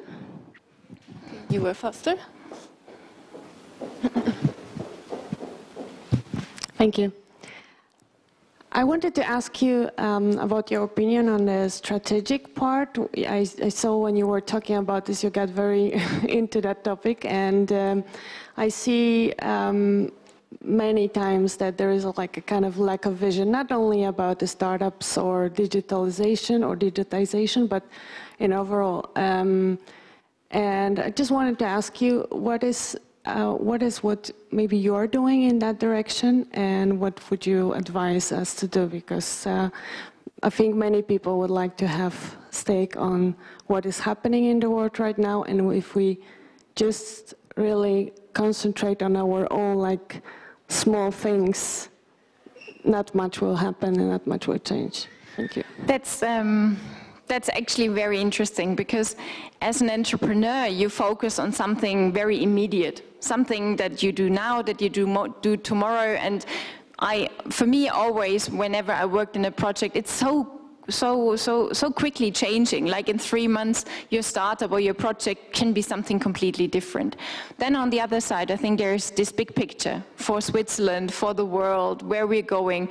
And I find both sides very interesting, because we have the opportunity at the moment to define a completely new world, I feel. So we had probably the balance of powers over the last 100 years, where like Europe and the West were rising, and I think we're seeing a change there. So it's very interesting from a business perspective also to maybe do something in these terms, in terms of looking to Asia, seeing where we as Switzerland also have opportunities to benefit from that shift. I think it's a huge task at the moment for governments. It's a huge task for the Bundesrat in Switzerland to see where we have this USP. As an entrepreneur, of course, it's very difficult to work on that change as well, because you have to pay the salaries of your guys that depend on you. But the only thing, and this is something that especially me personally, being on the entrepreneurial side and also being on the political side, the only thing that you can do is do your thing, work and try to make a better future for yourself, for the people that you care, and for your employees and for your customers, because that's the only way that you can have an impact. And the bigger picture, this is something that, well, we try to make better with the advisory council, for example, but yeah, this is what most of my articles at the moment in newspapers, magazines and blogs are about. It's like, we need a big society shift in terms of waking up, getting prepared for that future, and really discuss the options that we have, because they are there, they're in front of us, but we need to be active about it and not just wait. Nobody cares whether we are like the 100th or 200th country in the world that has an EID. We need to be a country that does something completely new, unique. For example, how about digital basic rights? How about that? How Switzerland could be known for something totally unique and a front runner in something like that. But I'm seeing not enough of that, and I find that actually very sad. I'm trying to push where I can. But yeah, as like women, you can be role models. This is why it's so great to be here today and to see you all. And if you want to start businesses, go for it. There's nothing holding you back, and digitization also makes that definitely possible. And then hopefully through that, we can make the world a better place. Thank you very much, Christina.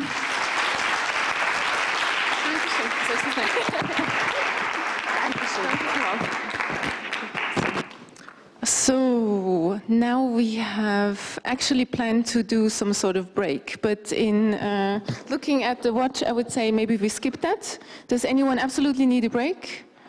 No? Whew, good, thank you. We have now Nina Reinhardt. She is an angel investor.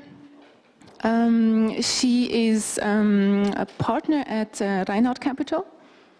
Does this work? Yes, you hear me? Okay, good afternoon, everybody. I'm very pleased to be here.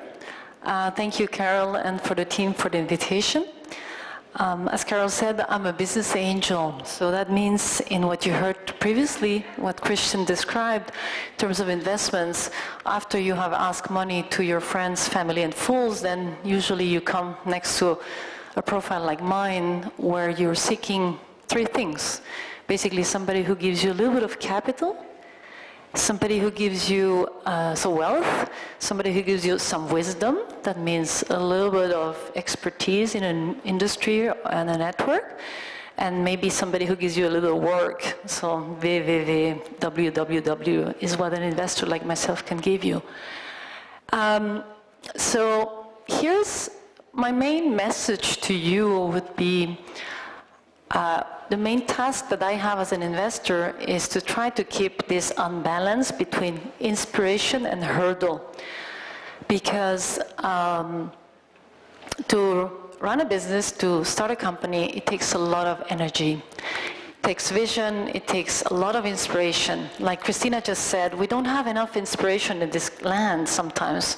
We look small, we look from the valley up, and we should actually think bigger. We should have big goals. So that the whole journey, which is, Christian said, 4 to 10 years together, makes sense. So inspiration, the goal, the importance of where you want to go should be big. And this inspiration, you should also know how to execute on that, of course, but it should be always bigger than the hurdles. Hurdle means the risks you will take, the difficulties you will have to face, the planned and unplanned problems. So I put this picture because I went to see Christo's exhibition in Lake Iseo some time ago, and I thought it was very inspiring, and that's really great. It doesn't last very long, but when you look how he sets that up, it takes an enormous amount of work for him to finance it, to look for the permits to do that, so I think this is a nice one. If I have a little, is there a... Okay, so just a few words about myself. I'm an investor, but since relatively recently. So before that, I studied at the University of Montreal, anthropology, nothing to do, no business, no engineering, nothing like that. Worked at Nestle many years. Babson College and MBA, at Frog Design in Silicon Valley. I had the chance to understand a little bit the startup world and the investment world. Worked many years at UBS, almost 10 years. Actually, the deal was with my husband that he would start an investment company and I would join him relatively quickly. So I thought, okay, I'll go 1 year, 2 years to work for UBS. I get some liquidity so the family has something to eat. And then I will jump into Reinhardt Capital, our investment firm. Well, guess what happened? The financial crisis kicked in, and my 1 year became more like 10 years. So I was very pleased that since 2015 I can start investing full-time. And then if we go to the next slide, thank you. So this is a little bit the message. These two guys are doing something amazing. You know what it is, right? The Golden Gate Bridge in California. Now, if you really look at it coldly, it's pretty scary, right? But the vision is big. The idea is huge. The dream is really big. And if you look at them, they don't seem particularly worried, do they? They're not even attached. Imagine. So the grace they have in executing, the inspiration is bigger than the hurdle. Maybe they're crazy, you tell me. But so when you start your, let me do the demographics here. How many of you want to start a business? Okay. How many of you run a small business or a startup? Oh, quite a few. Okay. How many of you are in corporate world? Oh, just a few. Okay. Cool. So, in my opinion, I meet a lot of entrepreneurs, and some of them have big dreams. They have a special gift in their areas. They have a vision of what's needed. They have done their homework. These are incredible people. But I think the majority of the entrepreneurs have to start by looking at what are the problems around them and identifying gaps. What does the reality look like, and how much better could it be? So searching for problems, for me, is a key skill that I look in entrepreneurs. Are they able to smell problems, to identify them, to really understand, and is the problem big enough and interesting enough for us to engage in the journey together? So let's start with this. You'll have to be careful because there's an animation, so wait a minute, wait please. So observing problems, how you observe a problem depends a little bit where you are and who you are. So if I would be born in Africa, in a rural area, this is what I would see. And I need one click, Carol. So this is maybe my everyday life. I walk out of home or work, and this is what I see. Now, it's pretty obvious what the problem is here, right? You agree with me? There's no food, apparently. There's not a lot of water. The lady has to carry, I don't know, 5 liters every time she goes to the well. There are ways to improve this, so it's pretty obvious. So in the next click, do you have a pointer, right? No? Okay. Okay. So probably she would prefer to walk in this type of field. And even better, on the next click, this is probably the technology she's looking for. A simple water barrel contains probably 50 to 100 liters, and for every trip is much more worth what she gets, so she can get clean, wash the children and cook food and clean her house. This is wonderful, pretty easy. Now, let me dramatically bring you back to our environment. You probably, most of you live in Switzerland in an urban area. So let's assume we come back to Zurich. Let's go down the street and see what we see and how would we find problems in Zurich. So, Carol, if you can help me. This is what you see. Now, can anybody help me to identify problems here? Good problems to solve. Ah, thank you. Sorry? I can't hear you very well, but you're the only one who wants to say something, so. Okay, could be potentially dangerous. That's what you're saying, probably. Any other ideas? Good problems to solve. Come on. Electricity?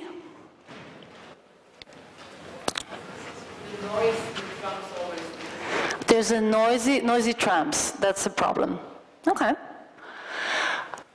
Well, in my opinion, what we need more and what you can help with, any of us can help with in this land, is to identify good problems to work on that are worth working on. So we have to discover these problems. They're not so easy.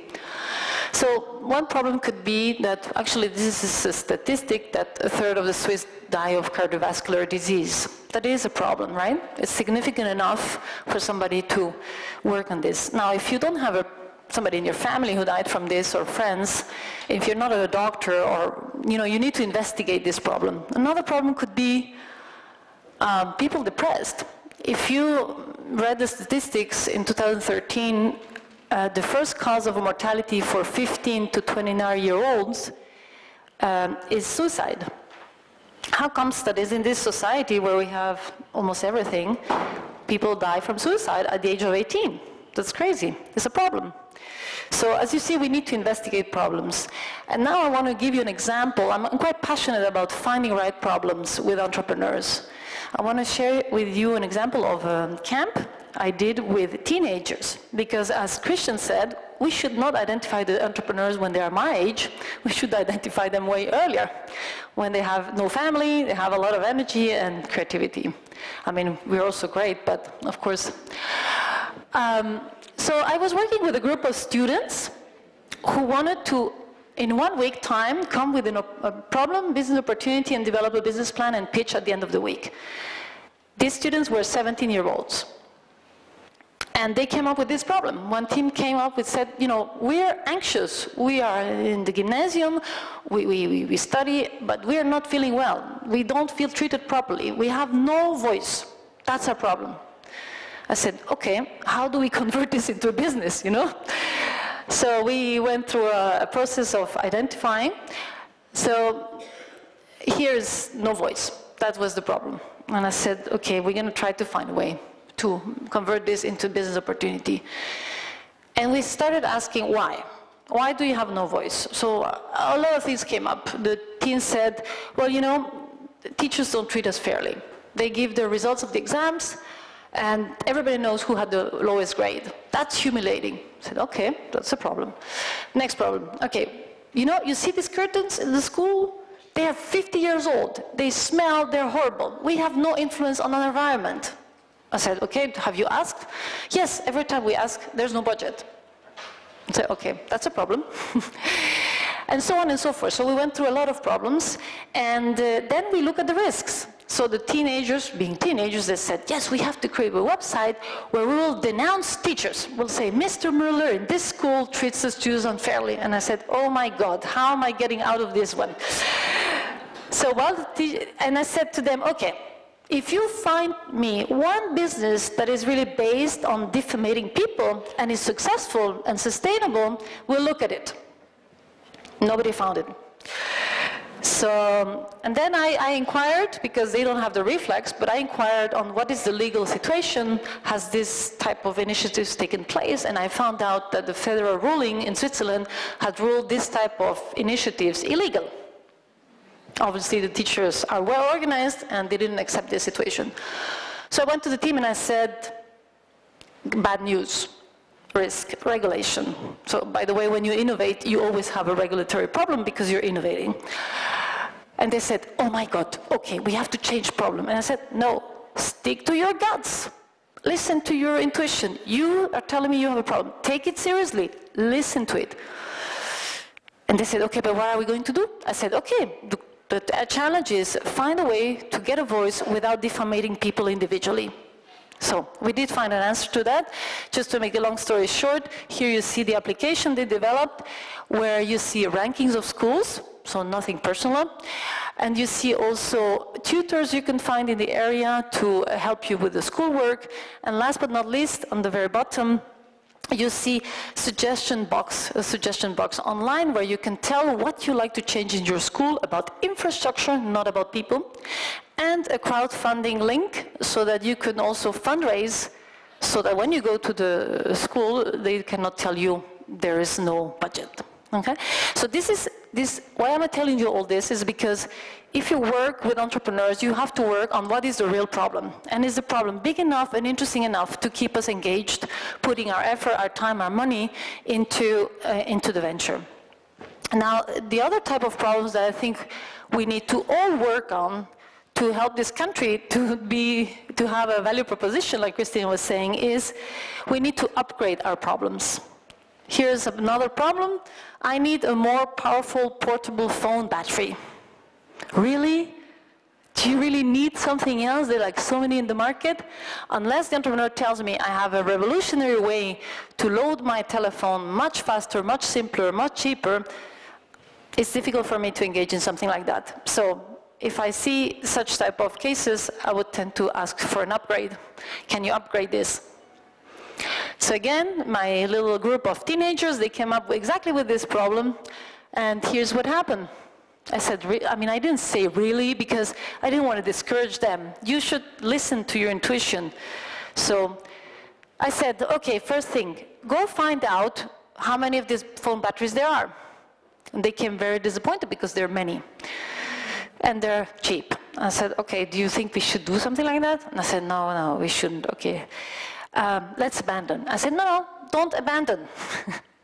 Don't abandon. Let's enlarge the problem. What is this problem all about? Is it about the phone battery to chat? No, it's not. It's about creation of energy and storage of energy on, mobile. And then I said, have you heard about anything called Sustainable Development Goals?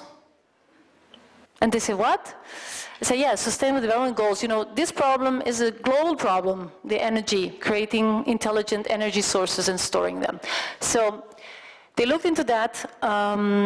We also asked them, what else did we ask them? Anyway, we challenged them, and I do no different with adults than I do with teenagers, and this is what they came up with. So they said, they developed something really interesting. They researched and found out that Adidas had developed a soccer ball with sensors that can actually store energy. 150,000 was a corporate venture, but it never went further than that. So they combined this technology with a shoe technology that when you do the movement, you can capture electricity, and they came up with Fairball. And they said, so here you see them, the ball, and this is the group of 4 kids, I want to call them kids, who developed that. And the business model was a social enterprise, so for every 5th ball sold in Switzerland, for people who found this is a funny gadget, in a way, 1 ball will be sent to Zambia, to children in need. Okay. So why am I telling you all of this? Because my most important task is to be in constant discussion and dialogue with the entrepreneurs. It's not all about money. It's about really finding out, are we working on the right problem? And once we identify the problem and the gap, then we want to really fall in love with the problem together for our marriage. Because the company is our baby, in a way, like Christian said.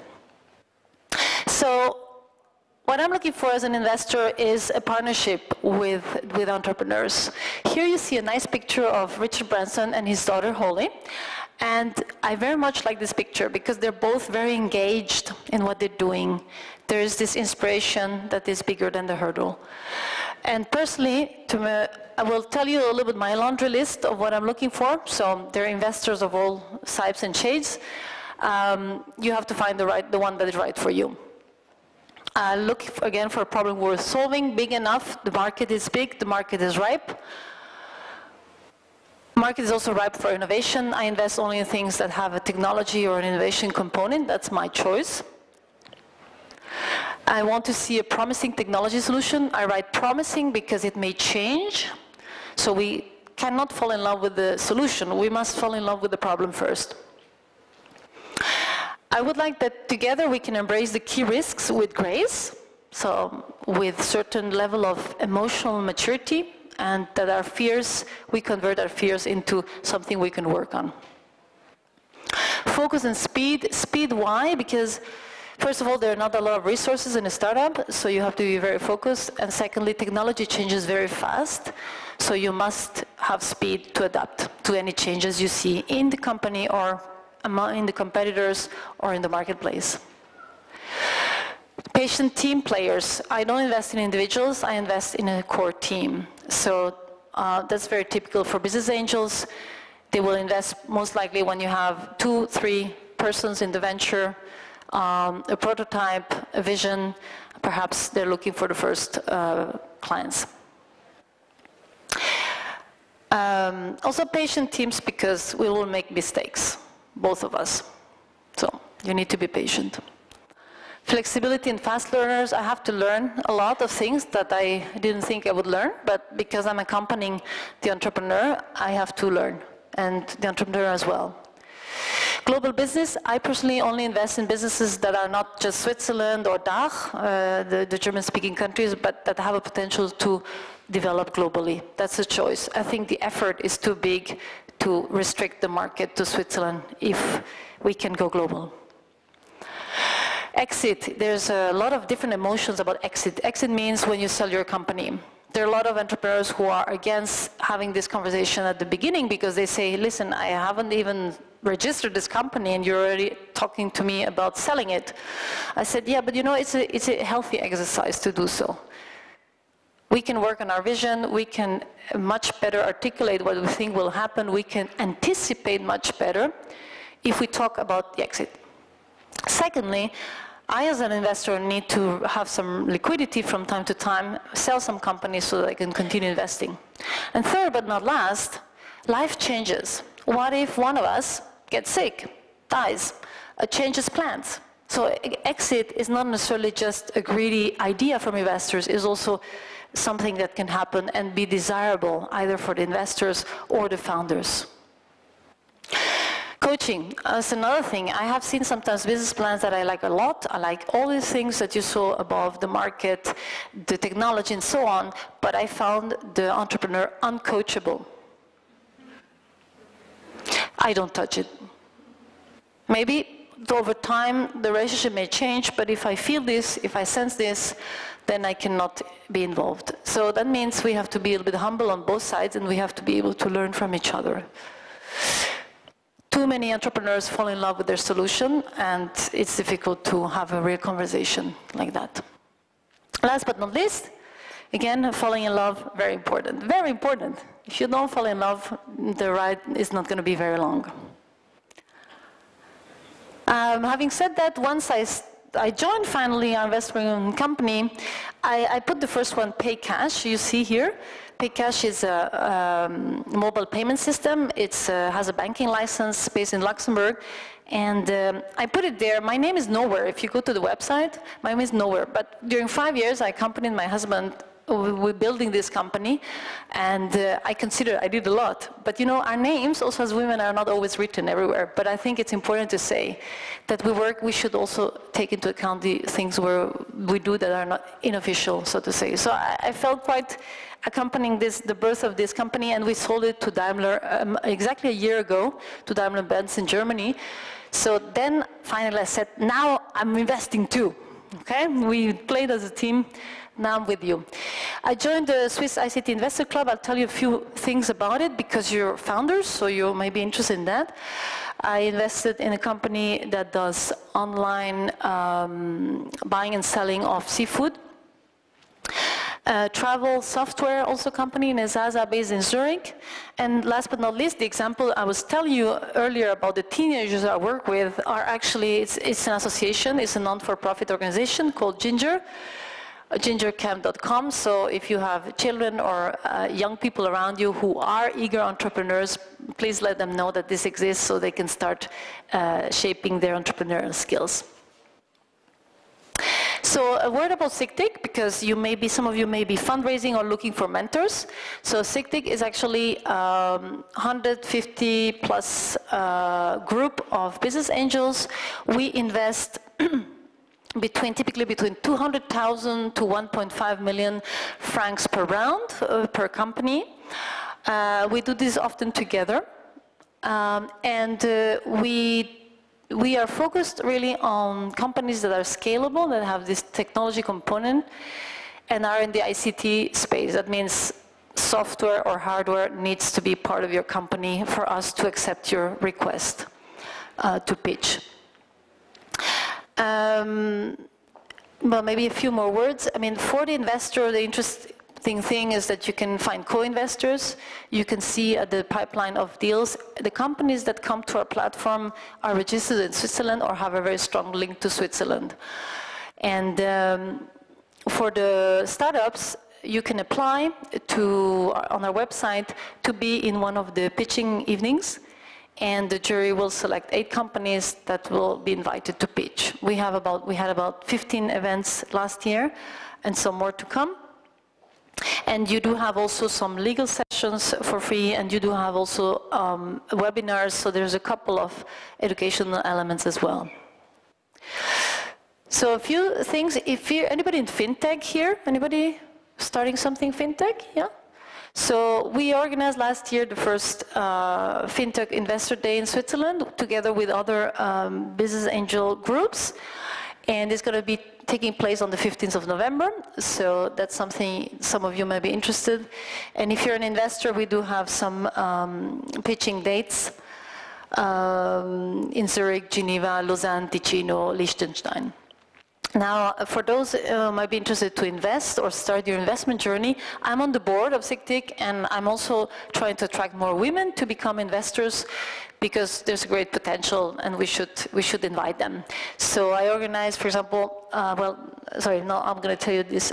So here you see the membership fee. We are waiving the sign-up fee until year end, and I'll put some things on the tables in the apero area if anybody of you is interested to look into what we do. Together with Carol Woman Way and Alicia Kodish from 100 Women in Finance, we're organizing also some lady dinners.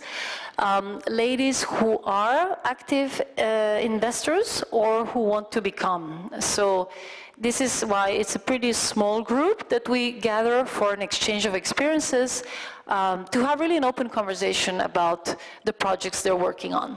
So if you're interested, you can take a look at that. And perhaps last point before I finish, I had to think a lot about coming here, like what is it really that, what is really important. A few of you are in corporate life, there's a lot of founders, which is great, but I think what we each should do with our own life is to seek room, space and time where we can develop.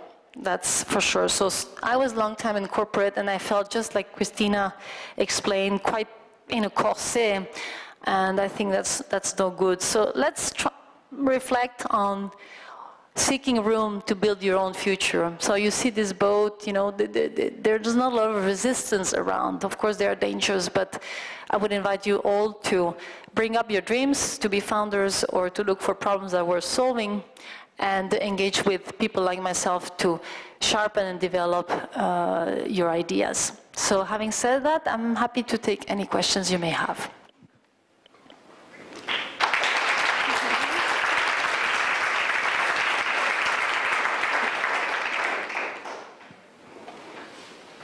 Questions? Questions? No? Ah, okay. Oh, okay. Entschuldigung. Thank you. My vision is to change the way software is being built in the future.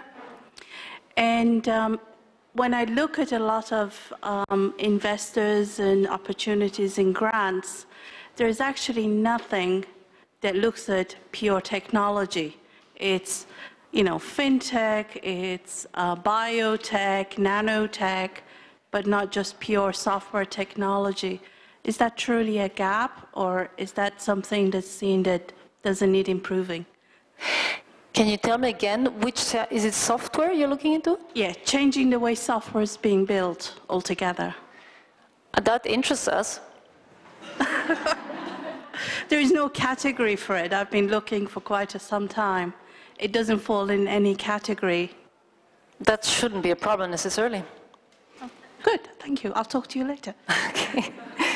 Happy to do so. Thank you.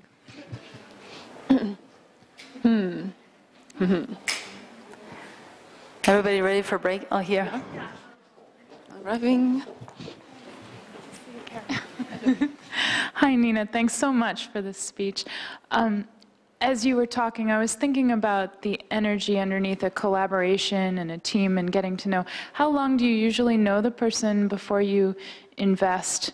How do you get to know them? And also on the team that they form, do you also recommend before they approach you having an advisory board, you know, backing of advisors about all of the technology involved? Just curious about the structure of coming together.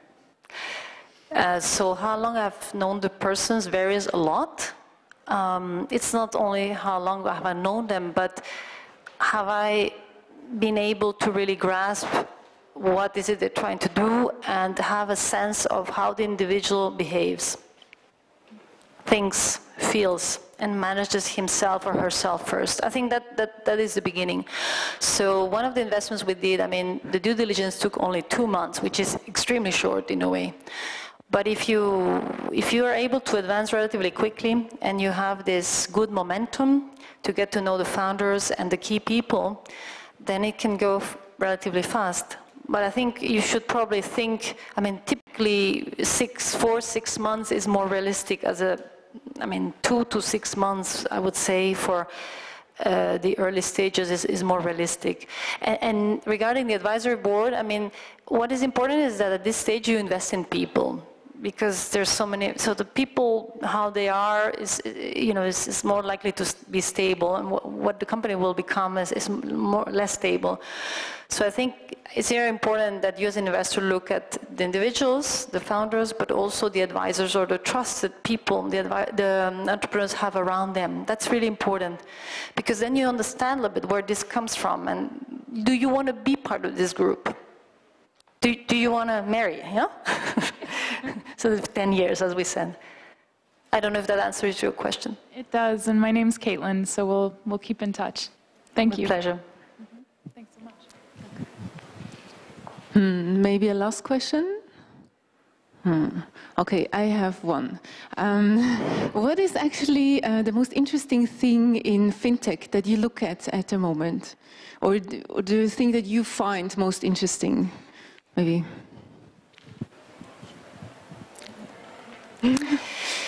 I don't personally follow fintech that closely, so I have to disclose it. I mean, the club does. The SICTI does very closely, but it's not one of my favorite areas, me personally. But I think there are a lot of interesting things. I mean, we had the case, for example, of this company Sonec that we found some fintech investors. So they're trying to do virtual ATM machines. So basically, any merchant in the street, any small restaurant can become an ATM. That's an interesting idea because it costs a lot to banks to build infrastructure, physical infrastructure, and maintain it.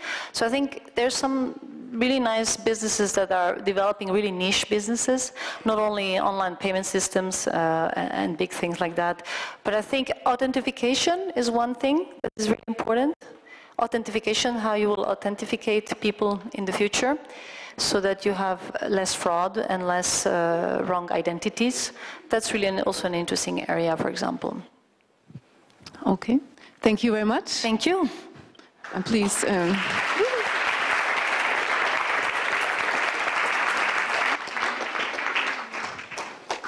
We have also a small present for you. Thank you, Carol. No, thank you very much. Yes. No. So the next speaker is from Deutsche Börse Venture Network. Let's quickly show that. That maybe helps. It's Marlene Mehlstäubler. She's community manager at Deutsche Börse Venture Network. Now, the Deutsche Börse Venture Network is a network that connects a lot of venture capitalists, family offices, business angels all over Europe.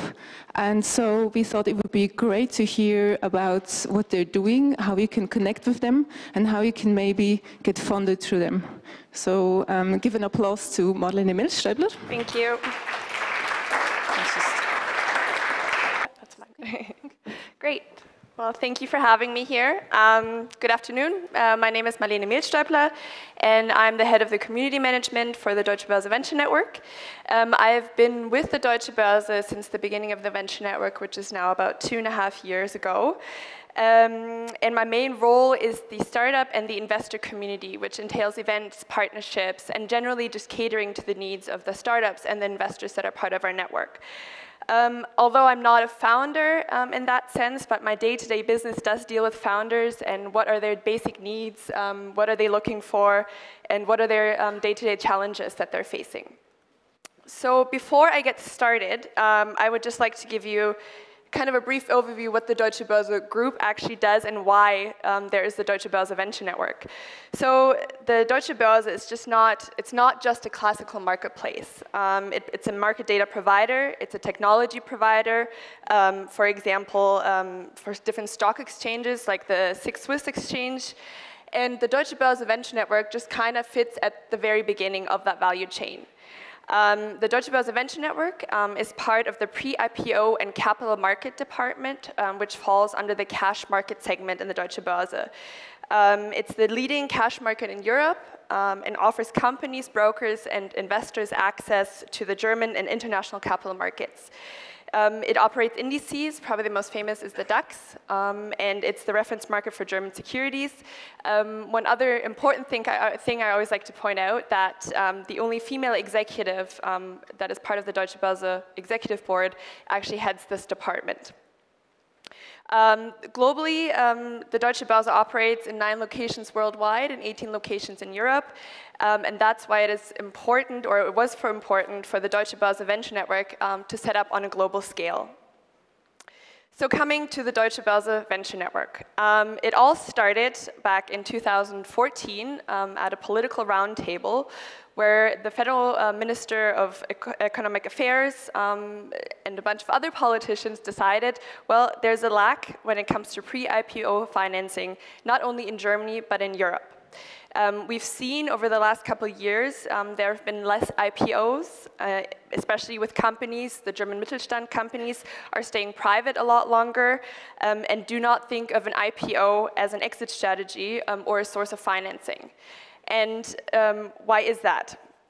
So reasons for that are a decline in equity culture, partially due to the various crises we've seen in the capital markets over the last years. It has become much more unattractive for young companies to list at a stock exchange. In comparison to countries like the US or the UK, Germany lags behind when it comes to VC funding, VC and growth financing, sorry, and especially when it comes to early stage investments. And as you can see, there's a lot of untapped IPO potential. And our goal with the Deutsche Börse Venture Network is to provide financing for these young companies and keep them here in Europe and not have them go to New York having to list their company there. Other reasons for, or other challenges that we're facing is risk aversion. Now, speaking for Germany in particular, we have a lot of risk aversion when it comes to venture capital. And this is kind of, or this was the basis of our mission for the Deutsche Börse Venture Network.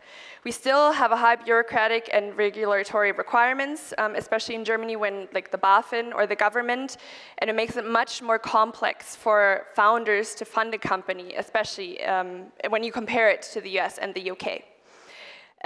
We have an inefficient capital allocation, so a lot of transactions or a lot of funding happens outside of the capital markets through, for example, angel investments. But one important point, and the Deutsche Börse actually did a study together with Ernst & Young on the startup landscape, comparing the US, well, California in particular, Israel, Germany, and the UK. And that's when it comes to entrepreneurial spirit. So in Germany, I'm speaking for Germany now, it is still frowned upon or it's looked down upon when it comes to failure. So it's not socially encouraged enough to found in Germany. And even when it comes to education, we're only seeing now that universities are starting to offer programs to really promote entrepreneurial spirit. So the Deutsche Börse Venture Network, what do we do? So basically what we do is we tear down the barriers that startups face when it comes to meeting investors or meeting the right investors. We want them to strengthen the startup community by preparing future leaders. The Venture Network is built into 3 pillars. I'll go into more detail what exactly that we do. So one is skill, the other is network, and the other is capital. So as of now, we have about 170 companies part of the network and over 280 investors. Companies include maybe that are some familiar here, Creditec, Home24, Mr. Specs. Those are some of the larger companies that are part of the network. We have investors from all over the globe. We have about 50% are naturally from Germany, but the other 50% range from the UK, the US, and even Switzerland. We have sectors, the different types of investors. We obviously have a lot of venture capital investors, private equity, but we're leaning more towards also family offices and high net worth individuals, because we've actually found that the need from companies or the want from the companies are more these kind of investments. So our companies are divided into 2 different groups. We have our early select companies, which are companies that are post-seed, so anything between a Series A and a Series B. And we have our prime select companies. These are companies that are in a growth phase or all the way to pre-IPO. We're completely agnostic when it comes to the companies, so we have everything from fintech and e-commerce all the way to medtech, biotech, AI. Yeah, so we have a great mix when it comes to that. So this, going into the detail now of what the Deutsche Börse Venture Network does. So the first pillar, capital, is actually where we do capital introductions for the companies. So we offer, for example, our Investor Talks, which is an event series or an event roadshow that we do internationally, where companies from our network have the opportunity to pitch in front of certain investor groups. This may be in front of local investors, say in Paris or in London, then we have an event coming up in December in New York, or in front of specific investor groups. So for example, we were in Monte Carlo in March, where companies presented in front of family offices and high net worth individuals. We have another service that we call Venture Match, and in this Venture Match is for companies who are currently in a financing round or are planning a financing round, and we introduce them to specific investors from our network. So what we do with these companies, we create a deal teaser with these companies together, and then create a long list of investors from our network that would suit to them. And what we do is we support them in the process, so we set up meetings, we set up phone calls, and kind of, oversee that. And then we have an online platform where the digital aspect comes into play. So investors in startups actually have the chance to connect on this platform. We have a private deal room where the companies can upload confidential data and grant access to only specific investors that they wish. Then we have Network. Network is just a portfolio of events that we do, like the German Equity Forum, where companies have the chance to pitch. We host or we sponsor a lot of conferences, like for example, the NOAA conference in Berlin and London. We're one of the main sponsors. So our goal with this is to give our companies great transparency. We try to provide them with free tickets. We give them the opportunity to pitch at these conferences. And we do a lot of just generally a community Stammtisch where even the founders or the companies within one another have the chance to exchange. The third pillar, which is probably our most prominent or our most popular pillar, is Skill, where we offer executive trainings that we organize together with the Unternehmertum in Munich. We have obviously tailored to the different groups. So we have our Prime Select and our Early Select trainings.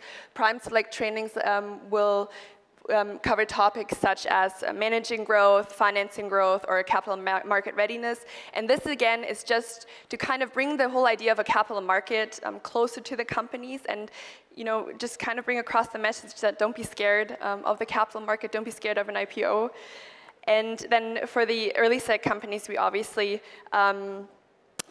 tailored it to more of what they're looking for. How can you become a member, or what are we looking for when it comes to these companies? So what we really focus on, or what's really important is to us, is that we get to know the companies. We like to meet them in person, just kind of understand what's the story, get to know the founders and how our network can help them. So here you see our selection criteria on a more quantitative level. These are for the Prime Select companies. Out of these 7 criteria, like annual revenue, annual growth, equity, capital raised, 3 must be fulfilled. And for Early Select companies, we have 5 criteria, of which 3 must be fulfilled as well. These are just some key figures. I mentioned a lot of them, actually, that skip to. So what are the benefits generally for the companies? Well, companies have international exposure. They have international access. They have access to international investors.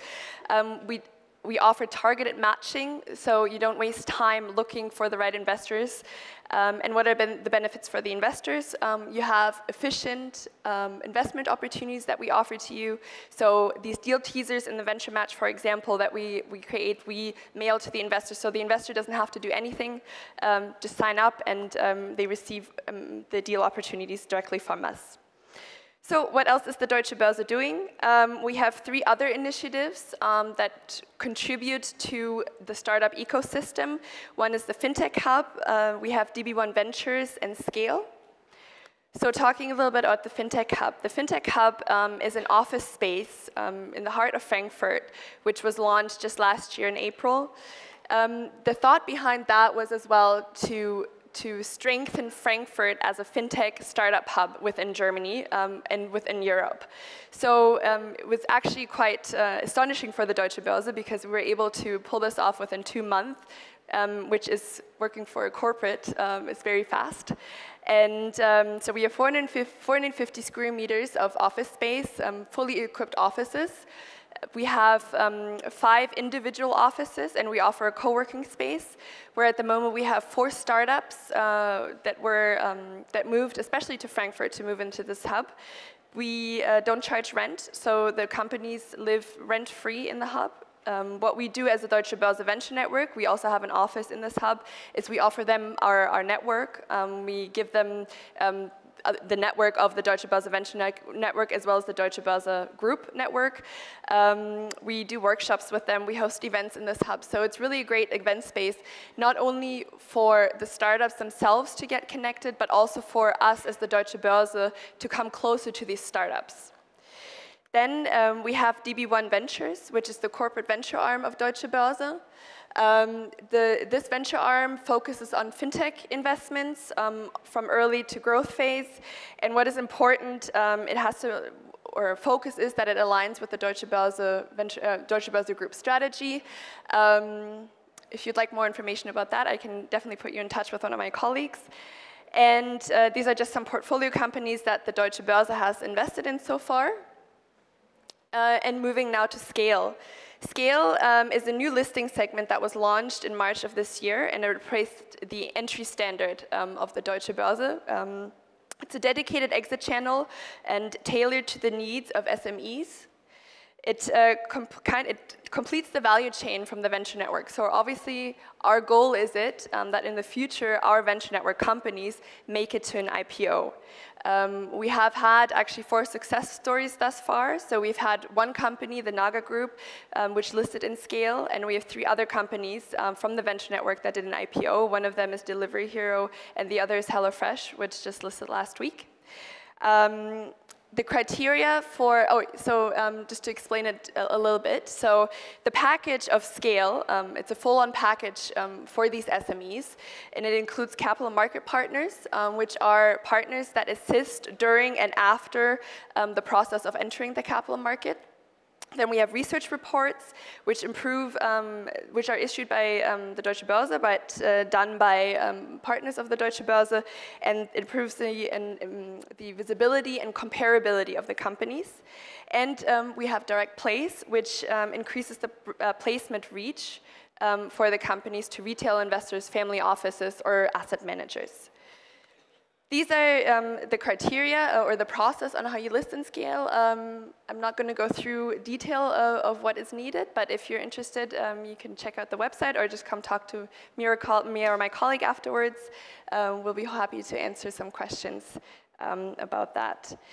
Yeah, so what is the Deutsche Börse Venture Network? Like I said, we're trying to improve the startup ecosystem, not only in Germany, but Europe as a whole. And it's not only to feed the IPO pipeline for Germany or for Europe, but to make Germany and Europe a more attractive place for founders. And if you have any questions, please feel free to come up to me at any time, or my colleague Oliver, who's also here. I'd be happy to answer any questions you may have. Thank you very much.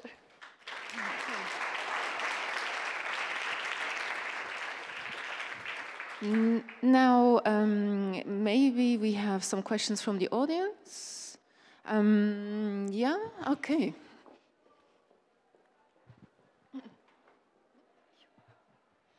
Thank you very much for your presentation. Some of the slides went a bit quickly, and my first question would be, could you kindly show us again, I think it was slide 17, which lists the conditions for post-seed. So I'll just take a picture. Yeah, thank you very much. Yeah, no problem. And the second question I have is regarding, for example, the capital structure. I mean, the number 1 of what you do of your activities within the venture fund. If I understood it correctly, and that's part A of my question, did I understand it correctly? You don't invest yourself, no. DB, no. But you link. Yeah, okay. So in this case, what are you expecting? What is your ROI? Do you have anything you expect financially? No. Or participation in the capital? Or what do you expect? It's more a long-term, medium or long-term strategy for you? So actually the goal of the Venture Network is to build a long-term relationship with companies from an early point on. So we don't invest. We're neutral when it comes to this.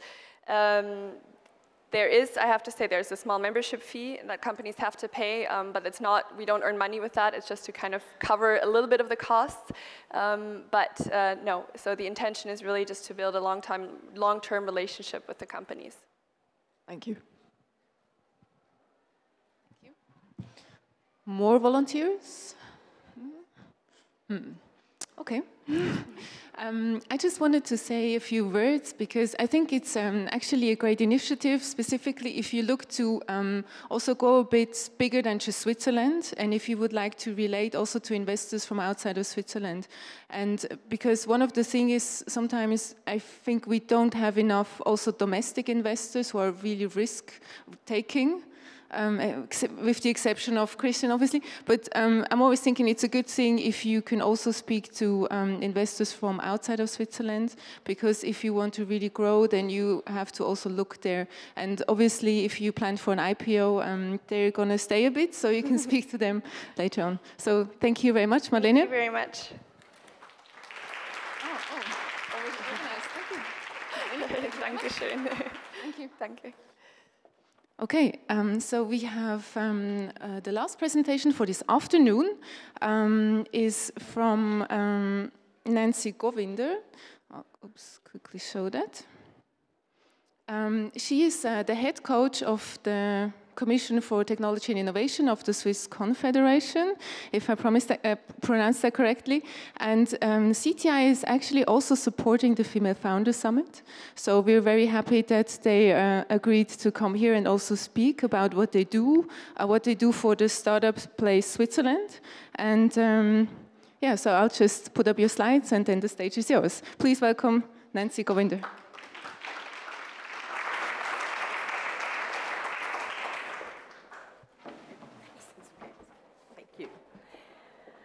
Well, hello everyone, and I have the great pleasure of presenting the Swiss government as a last presentation, so I'm really happy that everyone's still in the room, or there's still significant amounts of people here, so thank you. And it's also a great pleasure to be in a room where I am not one of 5 or 10 women at a startup event in Europe. So this is a first for me, I have to say, so I'm really thrilled. So who are we? I mean, the Commission for Technology and Innovation is a mouthful. You just have to remember 3 letters, which is CTI. And we were founded in 1943. Somebody was really visionary at that time during the Second World War and wanted to help small and medium-sized companies in Switzerland to have access to R&D support so that Switzerland could be at the forefront of innovation. And these small companies generally couldn't afford R&D departments or have access to highly specialized scientists or even equipment. And so this support to provide R&D funding to the academic institutions with a 50% support from the companies was started in 1943. And startup coaching started in 1995, so we've been going for over 20 years. As I mentioned, you have to remember 3 things about us. We are CTI, and we do 3 things for the startup world. The first thing that we do, well, before I get there, let me tell you what our budget looks like and which domains we support. As you can see, our budget is over 220 million francs, and we support highly specialized areas, life sciences, engineering sciences, micro and nanotechnologies. So we really do deep tech at the end of the day. So 3 things. R&D, project promotion. So we start at the beginning of your project. When you need R&D support to develop your prototype or maybe do a feasibility study in the laboratory, you want to have a proof of concept, this is where we come in with R&D support. How do we do that? You come up with the idea, you find a research partner, or we can help you to find a research partner at a Swiss academic institution. The research partner will then write the application together with you, and it will then go to a committee that specializes in your domain, and you generally get an answer within 6 to 8 weeks. As I said, the way this works is we fund this 50%. So if your project was 500,000, we will support the lab with 250,000. That's the money that they will get from us. Now, from your side, you can either support it with 250,000 in cash, or you can pay 25,000 in cash, which is 10%, and have somebody from your team actually participate in the project. The next thing that we do in CTI is the startup coaching. And what is startup coaching? So this is a process that lasts, I say sometimes, depending whether it's life sciences or some of the engineering sciences, we allocate a coach to you, and this is a long-term continuous relationship. And sometimes I make a joke and say it lasts longer than some marriages. And what we do is we help with business and personal coaching. Now, our coaches, there are 70 of them in the country, are highly specialized in their domain. They all have a tech background. They've all had a startup company or been heavily involved in a startup company. They've raised financing. Some of them have had exits. They've managed the companies through a very, very difficult time. And we want somebody who's gone through that experience to accompany you so that they can offer you practical advice and also share the pain that you will go through sometimes or are going through. The kind of coaching that we do, to be honest, coaching may be a bit misleading because what we do is business consulting. So we take you by the hand, help you to write your business plan, help you to find your first investors, help you prepare your pitch, find first customers, maybe find board members, the team, etc. So we do what we call milestone-based coaching. The milestones are set by a committee or by the head coach like myself and the coach, with agreement of the startup company, of course, and they are given a certain time frame in which to achieve these milestones. Now, why do we do this? Well, we believe that this milestone-based coaching approach does a few things. One, it accelerates, it gives the company a focus and a purpose, and it accelerates their maturity and the development of the company. And this, in turn, could increase the value of the company, it could mitigate some risks, it could attract investors, potential customers, and sometimes some high potential talent to the team or to the board. So what we do at CTI is really, in our coaching process, we add value and we try to mitigate risk. We have a four-phase coaching process. I'm not going to go through this in detail. This is on our website, and I'll be happy to take questions thereafter. And at the end of the process, we give what we call the CTI Startup Label, which is an award, which basically sends a signal to the world, to the investor community, that all the building blocks for a sustainable company are in place. And of this almost 600 labels we've given, 86% of those companies are still in business today or have been successfully sold.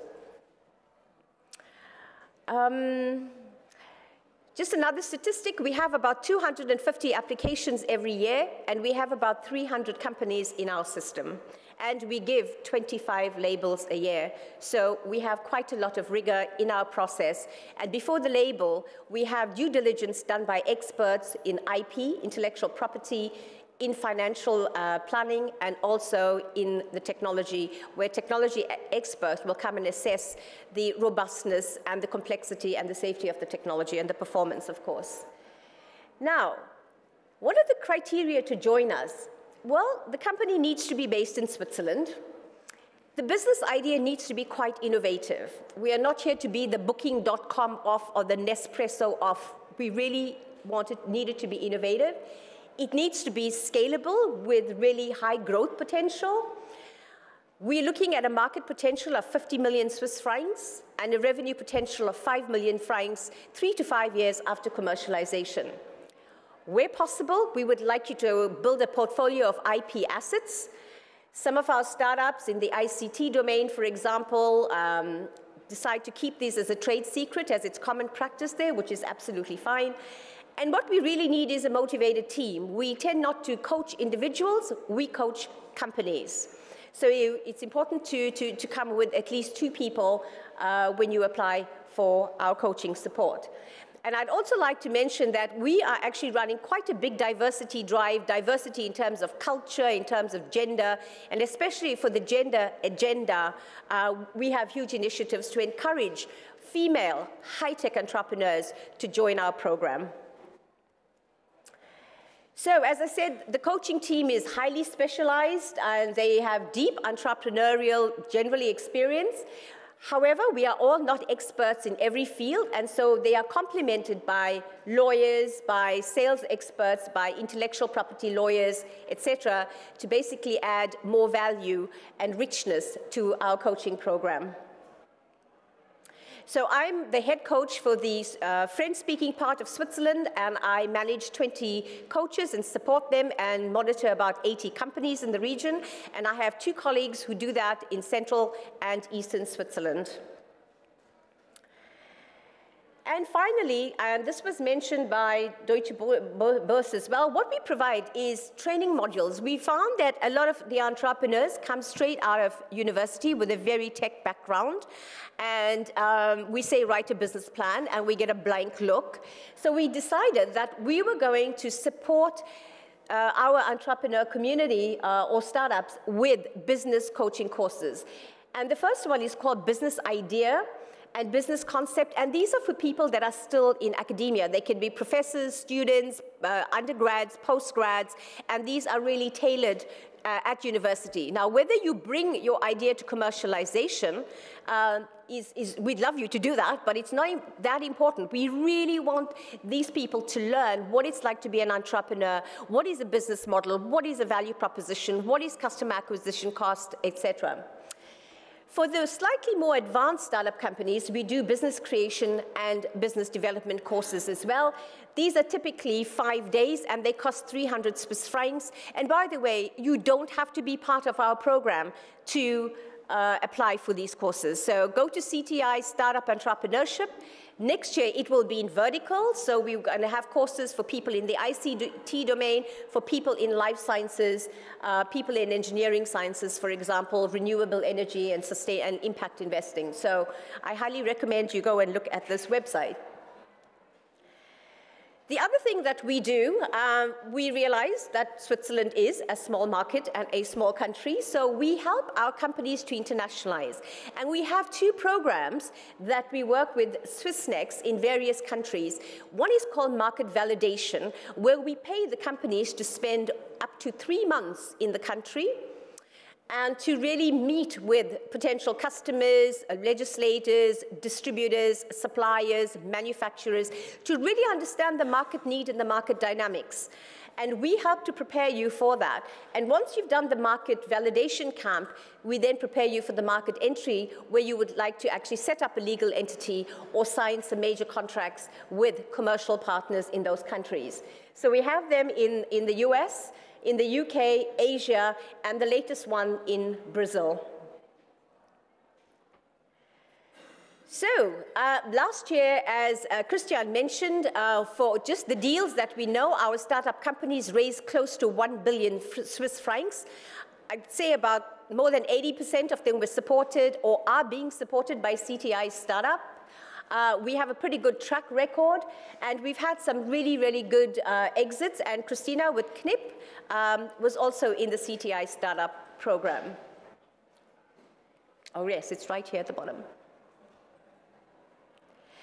So now that I told you to remember 3 things, we CTI, and we do 3 things. We provide R&D support, we provide business courses, and we provide business coaching. We decided to change our name. So from next year, we will be called InnoSuisse. This is a legal, for legal reasons. There's a board of directors, and the chairman is Andrei Kudelski. There are 7 team members, and one of the board members and my colleague, Trudy Hammerly, will be addressing you after the break at the beginning of the next session and informing you more about InnoSuisse.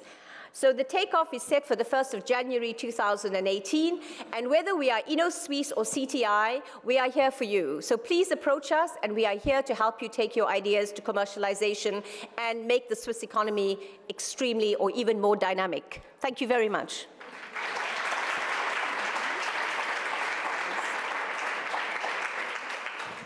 Yes, so one question, maybe I missed the number. How many companies do you coach every year with CTI? We have about 300 companies in our 300? system, yes. Okay, every year new 300 companies go to your program, sort of? Yes, we have about 250 applications. Some drop out in phase 3, and some last for a lot longer. So roughly 300 are in our system. Okay, and you like female founders? I love female founders. Okay, so you know who to speak to.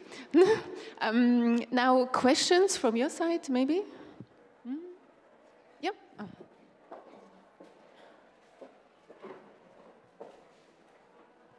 Thank you. Because you like female founders, I'm curious to hear once again what the criteria are for joining your program. Especially, I saw the slide, but you mentioned some figures, some target figures. What were those figures that you had to reach within 3 to 5 years? So as I said, we do deep tech, and we do have some extremely good founders that are here today, Pia Vita, Knip, etc., that come from these really, really high-tech domains. We need a market potential to be about 50 million Swiss francs. We're looking for very scalable companies or technologies outside Switzerland, and we're looking for a revenue potential of 5 million 3 to 5 years after commercialization.